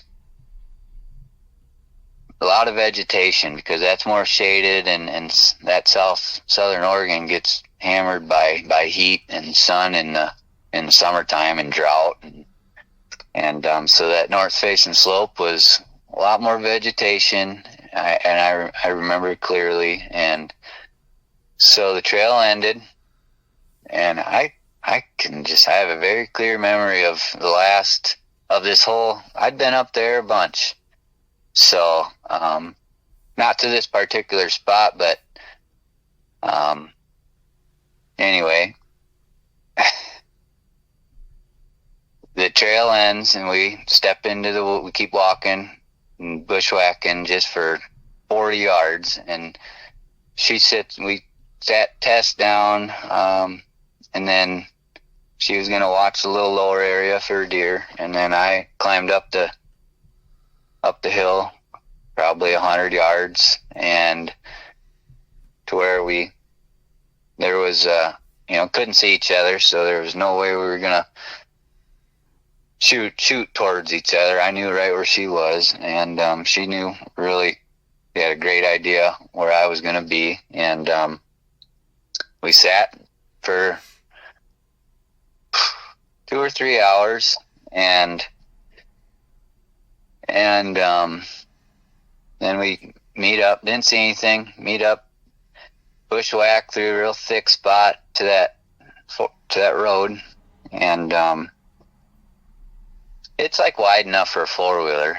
You on that stretch you wouldn't get a pickup up that far, and we start walking back, and we didn't go 100 or 150 yards. Were you going to say something? No. Oh, okay. And we got to this, we were approaching this stretch of the trail that on the walk in, I'm going to just say this part because I hope you guys believe me, and it's because it's the truth. But on the way in, I had a slight off feeling about that particular stretch of the trail, and I just had a slight feeling, and right in this particular area, and it was getting close to obviously where that road ended and where we hunted for a couple hours. And then so we're walking back. We just started walking and made it 100 or 200 yards, and we start getting to that spot, and I don't think I was feeling freaked out or anything. And we get to this stretch of this road, and trail road, whatever, and right in the middle of that, and it's just wide enough for a 4-wheeler, and right in the middle, we could not have missed it on the way in. A huge pile of scat, of just maybe the same, but maybe bigger than the week or 2 or 3 prior than that last instance. And she looked at, what, I don't know, but she's just like, we just both stopped and just stared at it. We could not have missed it on the way in. Right. And not that really matters anyway, because it was what I had asked for. And through my mind, and there it is. What do you say to that? Yeah. What do you do? And what do you do? Now, the crazy thing about this is, you've been out in the deep, deep woods. There's no other way of saying it. You got to put 2 deeps to that, because, 3 hours away from, the nearest small town. Yeah. That's something that, you seldom come across. And then just on the spur, you think about it and you ask for it mentally, and you're like, bam. And a lot of people, a lot of researchers, a lot of theorists and stuff like that. And I only say theory because it's all it is right now, because we don't really know for 100%. But believe that Sasquatch has some type of telepathy and able to communicate or understand. Maybe not communicate with us because maybe we don't have the receptor, but maybe get what we're thinking. You know what I mean? Yeah. There's an interesting case, and it's a Sasquatch case. And ironically enough, this weekend I'm going to Ed in Lorraine Warren's daughter's Paracon. And Lorraine Warren, who, those of you who don't know, she is a medium, and Ed was a demonologist. He was like the only civilian that could do exorcisms per the Catholic Church. She had a experience where she had communicated with a hurt Sasquatch.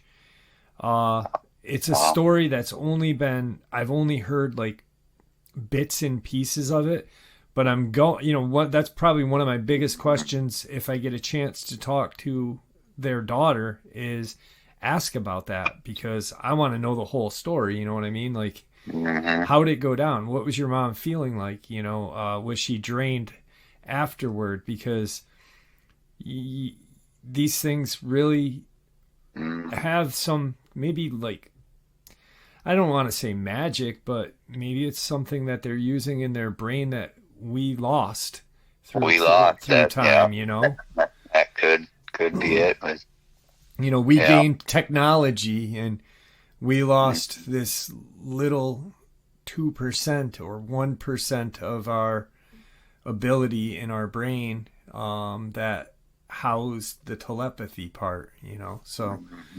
But yeah, that's very interesting. Yeah. It's crazy, just you're thinking about it, and there's this big pile of crap, and you've been out there, the difference between elk, the difference between bear crap. I mean, that couldn't even have been a grizzly pile.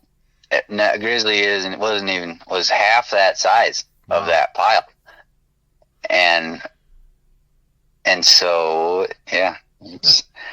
Not that it matters. I've maybe told one person that whole story, right? Too, because it's just. But with the mind speak thing, was there something to that, or was it just totally random? Could have been. Yeah. Could have been. I think it's how you feel at that point. It's.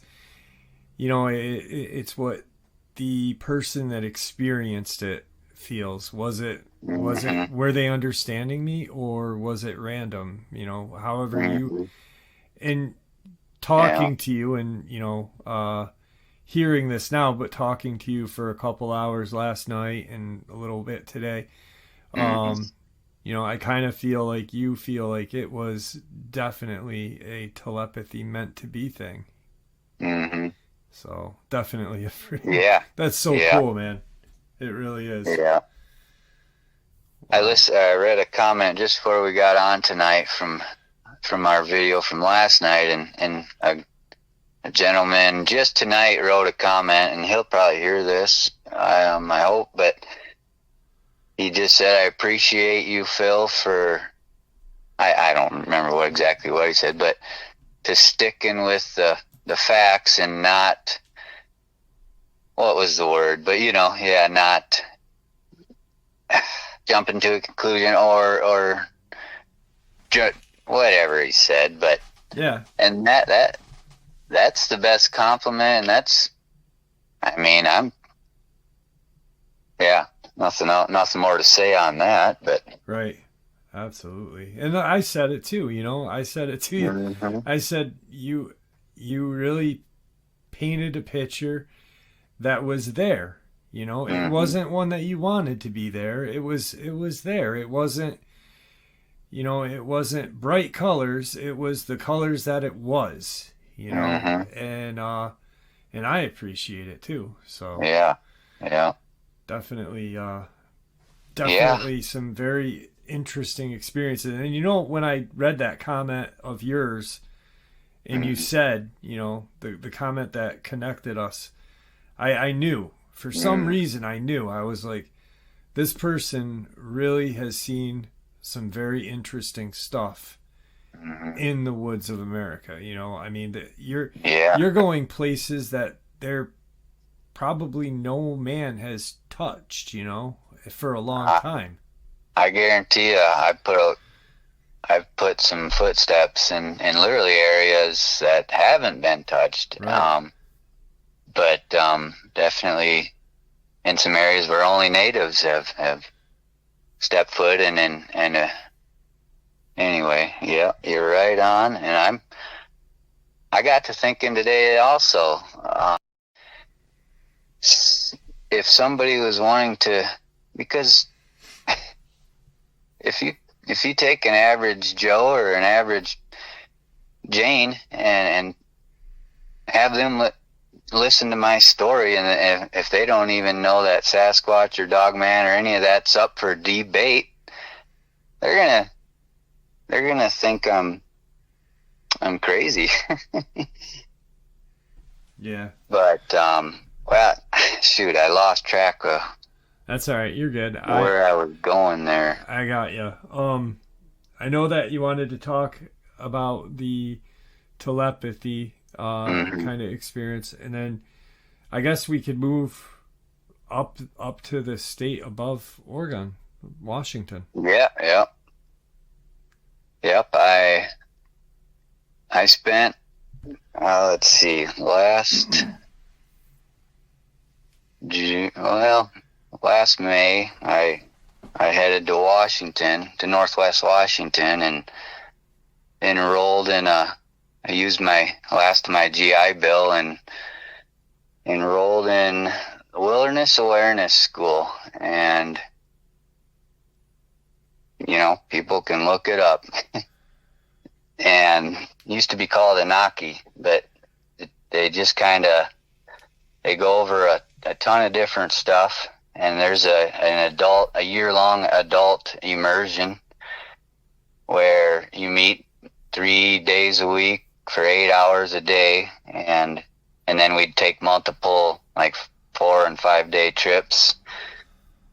One trip was to the Oregon dunes, where it's just on the coast of Oregon, and it's just incredible. It's where the forest meets these sand dunes, and there's a state park there, and we went there for tracking the whole week. Oh, cool. Yeah, with some professional trackers and camped, and like 26 of us students, and then like 8 and 10, 12. Well, there were some apprentices, so yeah, I mean 12. Is that government funded and stuff? Is that government funded or privately? The school? Yeah. Oh no, it's college credential level. Okay. Yep, but they do stuff for kids and summer camp and just an incredible place. Okay. And so I was there until this spring, early this spring, and then I headed for spring bear season and guided in Idaho, not in the Frank, but in Clearwater National Forest and northeast Idaho. We were Idaho-Montana border basically, but anyway, so I'm in Washington, and it's kind of a outdoor leadership / wilderness awareness, wilderness survival /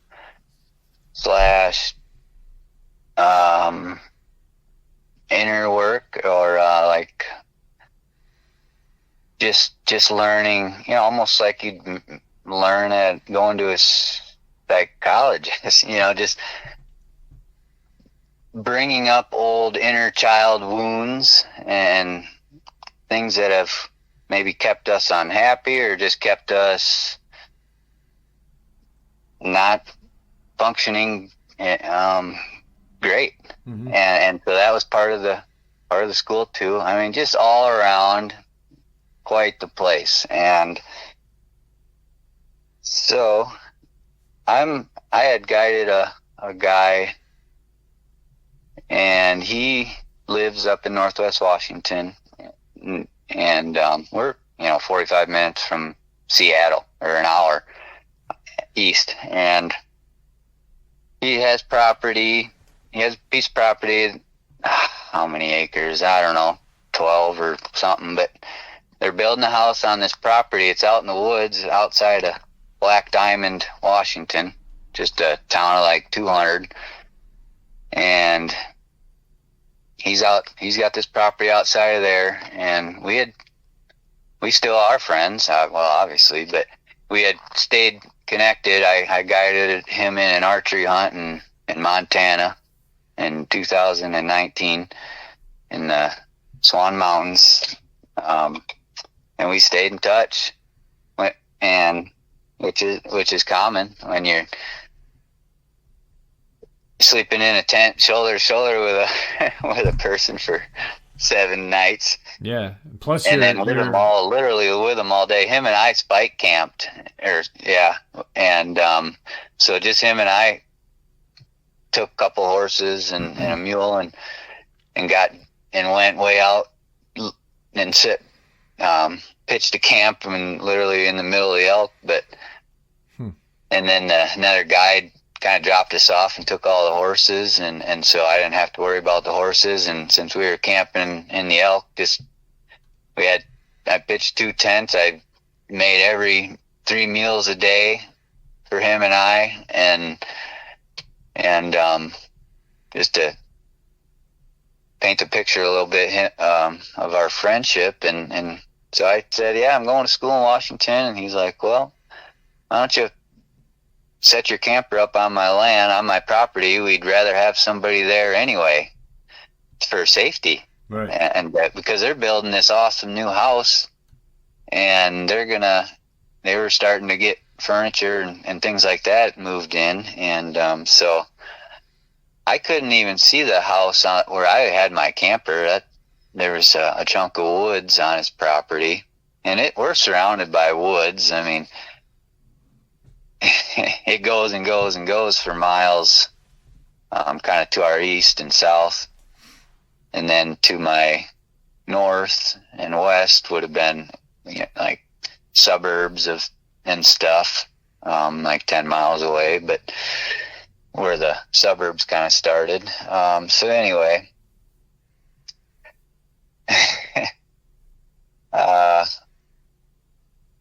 I guess I hopefully painted a little bit of a picture there, and one night it gets dark so early and stays dark late in the winter months, and we're pretty far north, up in northwest Washington there, and so it wasn't odd at all that he's got kind of a long driveway, and I had my dog, and it wasn't odd that I'd walk her up that driveway and towards his house, and there's woods on both sides, and let her stretch her legs and do her thing, and I was also up early a lot. I would try to do a workout before class, and I do well with yoga type stuff. I'm a lot of years of beating up my body, and now it's like nothing better than stretching. And so anyway, we had to do a 5:30 yoga class a few times a week minimum. And so it was a lot of times I had to walk my dog Macy, Black Lab. I had to walk her before I would leave and be gone until 4 or something. I'd take her along a lot too, especially if I worked out before class, so she wasn't in that camper so long, but she's older. And anyway, so one early morning, probably between 4:30 and 5,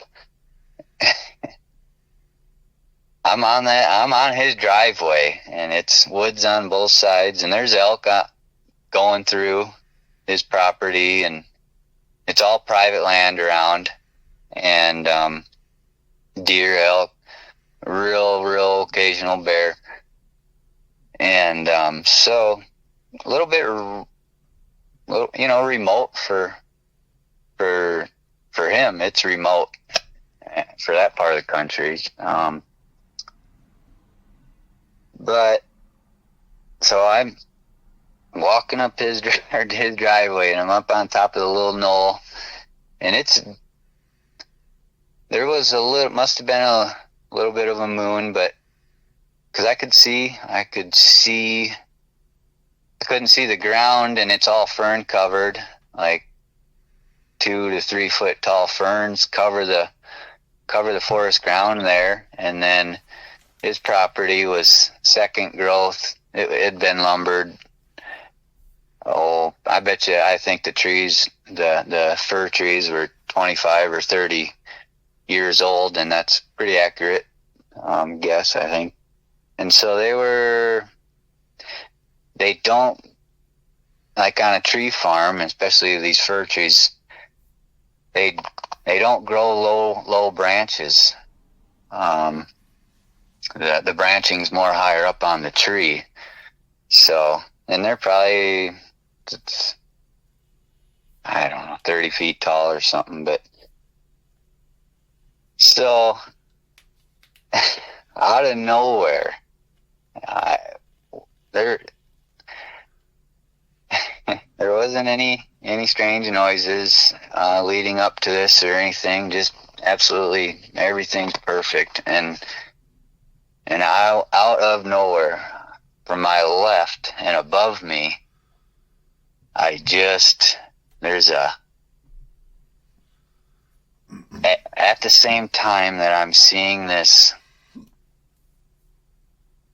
black shadow. I mean, there's no, again, there's just, it's real hard to explain, but I'm seeing this black, pretty large size, I mean, just shadow, because I don't see any color.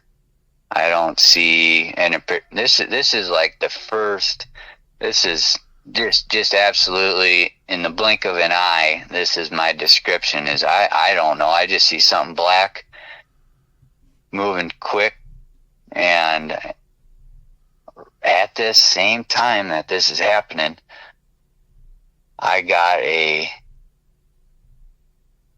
shriek. Not like it was a gosh, you know, the pterodactyl. Yeah, like a thunderbird or whatever. Yeah, can you picture like what we've seen in movies, I suppose, and what the noise one of those huge, large birds would make? Okay. Can you pick? Like a shriek, like the shriek it would make, or like the wind? Yeah. Just a piercing, loud noise in my face, in my ear. Wow. And a blue heron, if there's any real animal people out there, there's two things that their mind might go to right now, especially bird people, and I'm one of you. I'm a birder. but a blue heron, makes a very sounds like a pterodactyl. And I bet you there's been people that have confused. They've thought they've had a cryptid encounter or something, a strange encounter, by just hearing a heron, because they have that kind of a pterodactyl, what we would think a pterodactyl would sound like, but they have like a dinosaur type sound. And so that's a blue heron. And another option for that, and this is going through my head in this split second, and a barred owl. And maybe you've never heard, but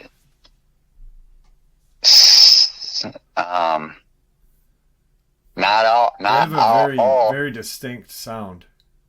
Yeah. No, I'm not talking about they have that whoo, whoo, whoo, whoo. Yeah. You know, the who cooks for who? Who cooks for who? That's the barred owl. But I believe it's the barred owl. I didn't double check this, and I'm, you know, if I'm wrong, I'm wrong, but I believe they're an owl that will dive bomb even deer, but even people. Yeah. And I suppose a territory type thing. And I don't know if they make a noise when they're doing it or not, but and so this is what's going through my head, right? I got taken off my feet. By the noise and by this black, about the size of I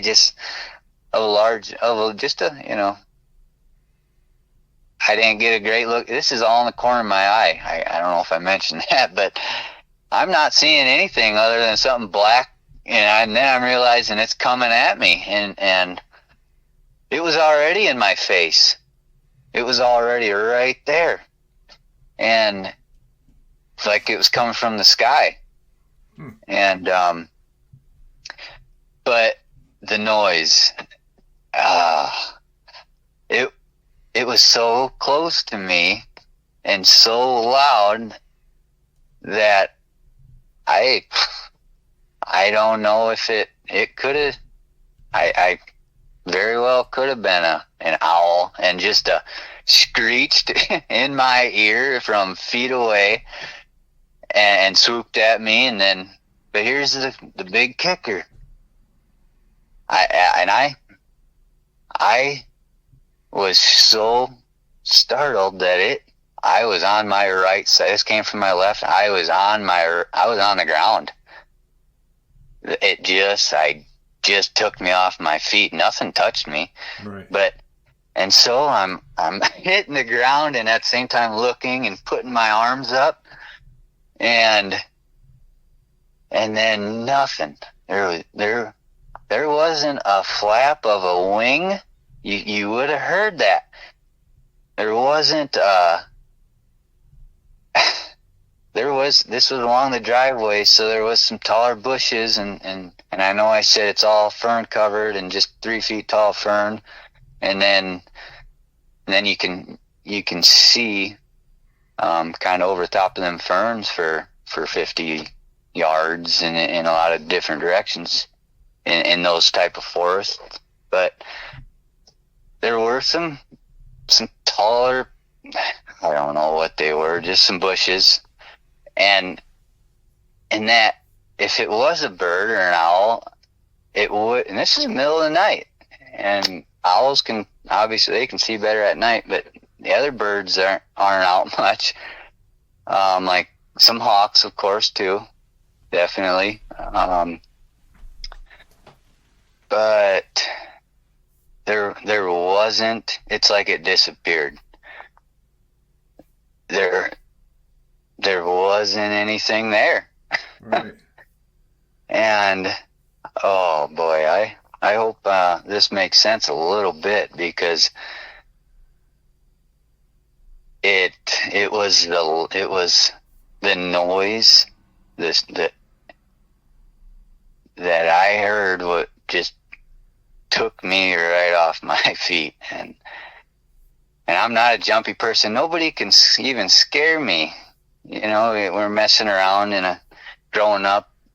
I don't even get scared when somebody jumps out and tries to scare me. I'm just kind of one of those people. But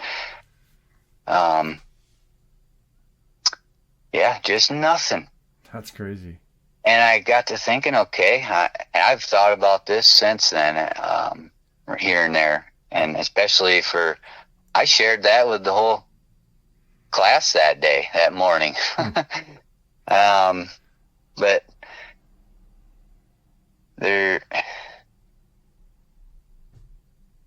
I don't know what else to say. I had thought about it a ton, and it's one of those unexplained, like, it's in that category of the spruce beds.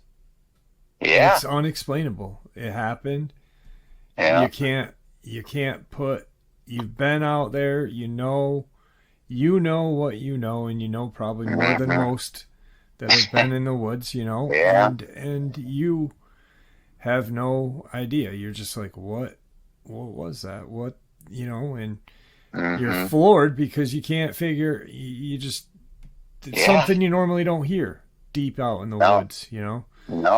I don't mean to cut you off, but we got about 20 minutes of record Yep. time left, and I want to hear your friend's experience or the other Yeah. guide's experience. Fellow guide. Yeah. Yeah.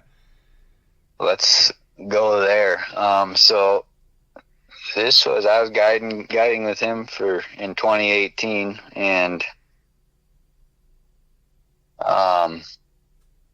it was after Tess and I had that, and this was that same year Tess and I had that. I saw that figure just. Yeah. One other, well, I don't even want to go there, but yeah. And so I'm processing all this over the next few weeks of that sighting of whatever I saw and what happened with us being paced, and I ran it by one of the other guides that had been guiding in this for this outfit for 7 years, and it was only my second year. And so I'm still at the Frank Church, but in 2017 I was guiding for a guy, an outfit, and then the next year his brother really had some hard, I don't know, lost a couple of his real main guides right before the season, and so he has an outfit on the others, just kind of on the border of the Frank Church, and so he's the one, right? Yeah, where I was explaining where we had the horses staged, and so it's my first year meeting a couple of his other guides, and it was just Tess and I and Johnny, and then another guide. But I'm talking to Johnny, and it's just within, I don't know for sure, but within a week or two or three of what Tess and I had just experienced, and I asked Johnny if he'd ever had anything weird happen, and I was more specific. I don't know how I said all this, but I mentioned Sasquatch, and he kind of laughed and said, no, nothing, never had anything happen. And he was not a believer. I don't remember his exact words, of course, but it was clear that he'd never seen anything, and just, he was a professional bull rider before he started guiding, but just a great guy. He was a few years older than me at the time, and anyway, he said, but and then he went on to tell a story from one of his first year's guiding hunts. And I might have made a mistake when I said he'd been guiding for this same outfitter for 7 years. I think he had just been there a few years and was with a different outfitter for his first couple of years of his guiding, of his hunting guide career. So, because he was when he explained this to me, he was in a different part of the state. He was near Stanley. And so that's how I'm putting two and two together that right now. But, well, I had before. But anyway, he was in his hunting camp with the outfitter he was working for and their clients. And they had just gotten back from a day of hunting and got the horses back. And he said they were sitting down, and a lot of times when you sit down to eat, you wait till the last guide and hunter come back for the day, and it might be 11 at night. It might be 7. I mean, it gets dark, starts getting dark earlier as the fall goes, but it's late. It's later and well past dark, and because we wouldn't stroll in till dark or later. So they're sitting in cozy camp, and sitting down to eat, and all of a sudden they hear somebody yelling, and they're kind of like, well, that's strange, and they all piled out, shuffled out. It's dark, and they're in a backcountry outfitters camp, and they hear that they're all there, and then they hear some yelling and hollering, and they all shuffle out, and this guy comes up to him, comes kind of, I don't know, whatever, walking up to him. It was archery season, so he was all in camo. You don't have to wear, even in, well, yeah, some people wear orange in rifle, but you don't have to in Idaho. Anyway, it was archery season. I know that for sure because I know he was an archery hunter, from how Johnny was telling the story. But so this guy comes up, and Johnny noticed right away how shaken up this guy was, this hunter, and he was all alone. And they go into the cook tent, and he said the guy didn't say much, was just white as a ghost. And Johnny specified that, and this is coming from somebody that doesn't really believe in cryptids, Johnny. And he said this guy was white as a ghost, clearly shaken up, not saying much, and they got out of him that he was a local, and just archery hunting alone.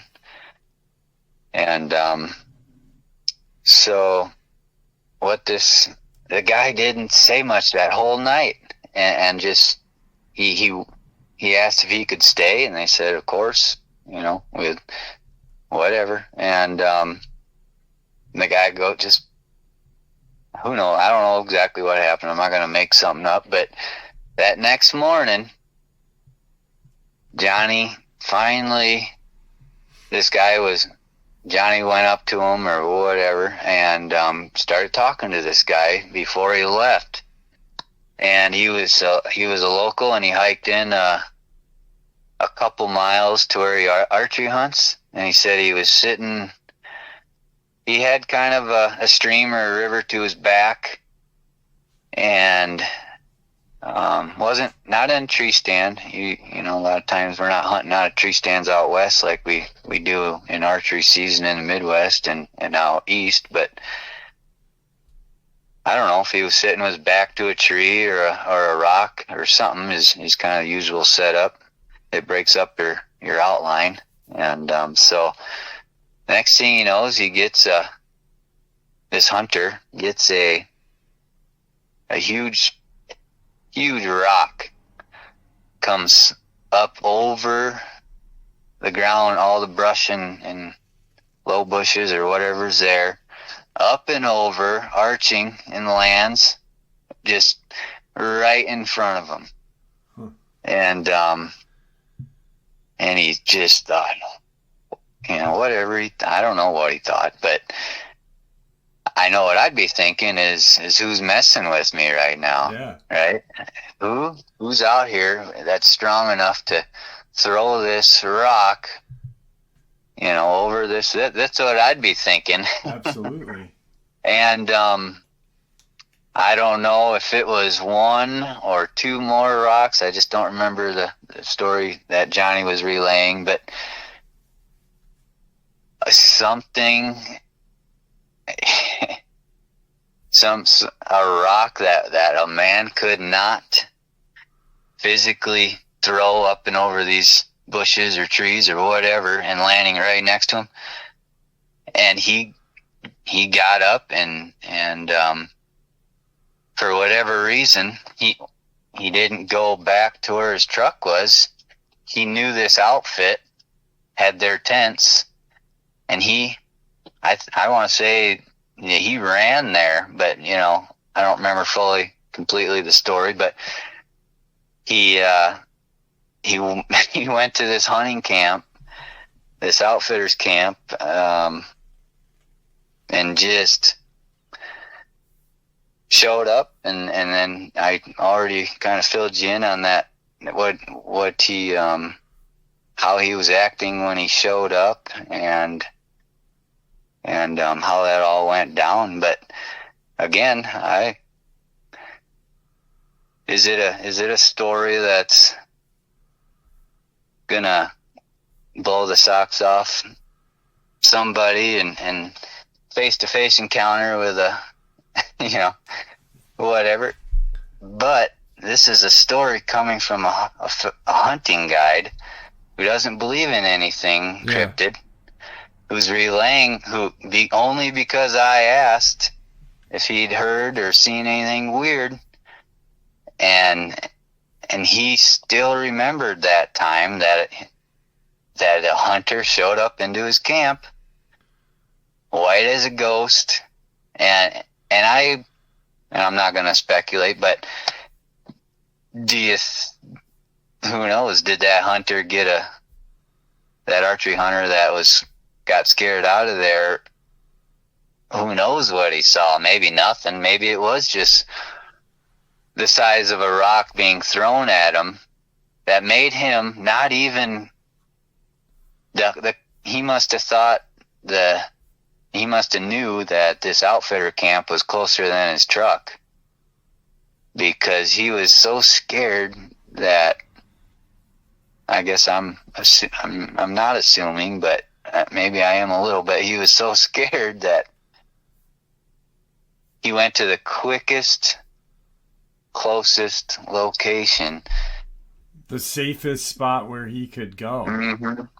And another part of this story was that Johnny told me was that he was supposed to be out there for a week or 10 days, and this was like day 1 or 2, and so when Johnny was talking to him that morning, he waited till daylight, and he was walking out back to his truck. He was done. He was going home. He was a local, which would have been around Stanley, Idaho, and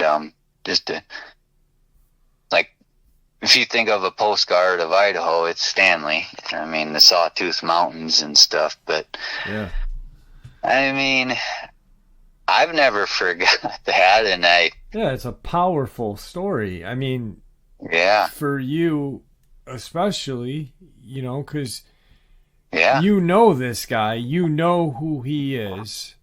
He's a bull rider. He's as tough as nails. And you should have seen the horses he was getting on because there's guide horses and client horses, and guides turn the horse into a client horse, right? Just by riding him, breaking it in. And Johnny, before the season, he was the one that was up there with Tess and I. He wasn't with Tess and I that day of our encounter, but he was that other guide that was there before the season with us and packing in these camps. And so he was getting on 2- and 3-year-old unbroke horses that I know one of them was his buddies, and Johnny was breaking it for him and stuff. And he'd get on a horse that had never had anybody on him.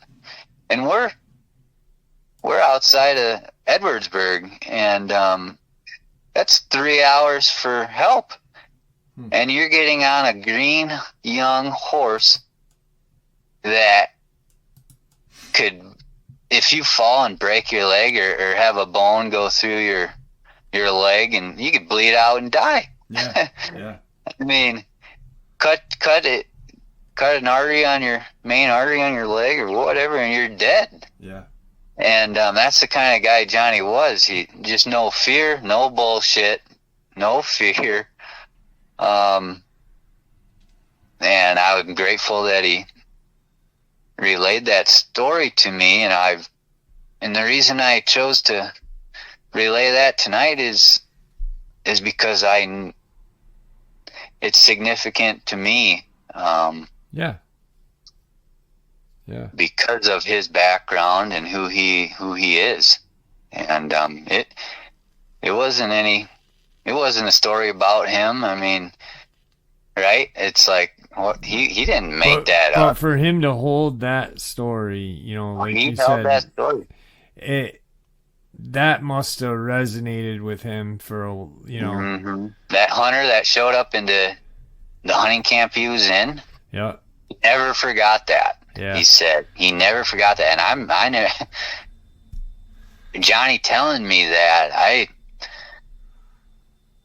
I crazy. won't forget it either. No. But we're coming up on time. I suppose.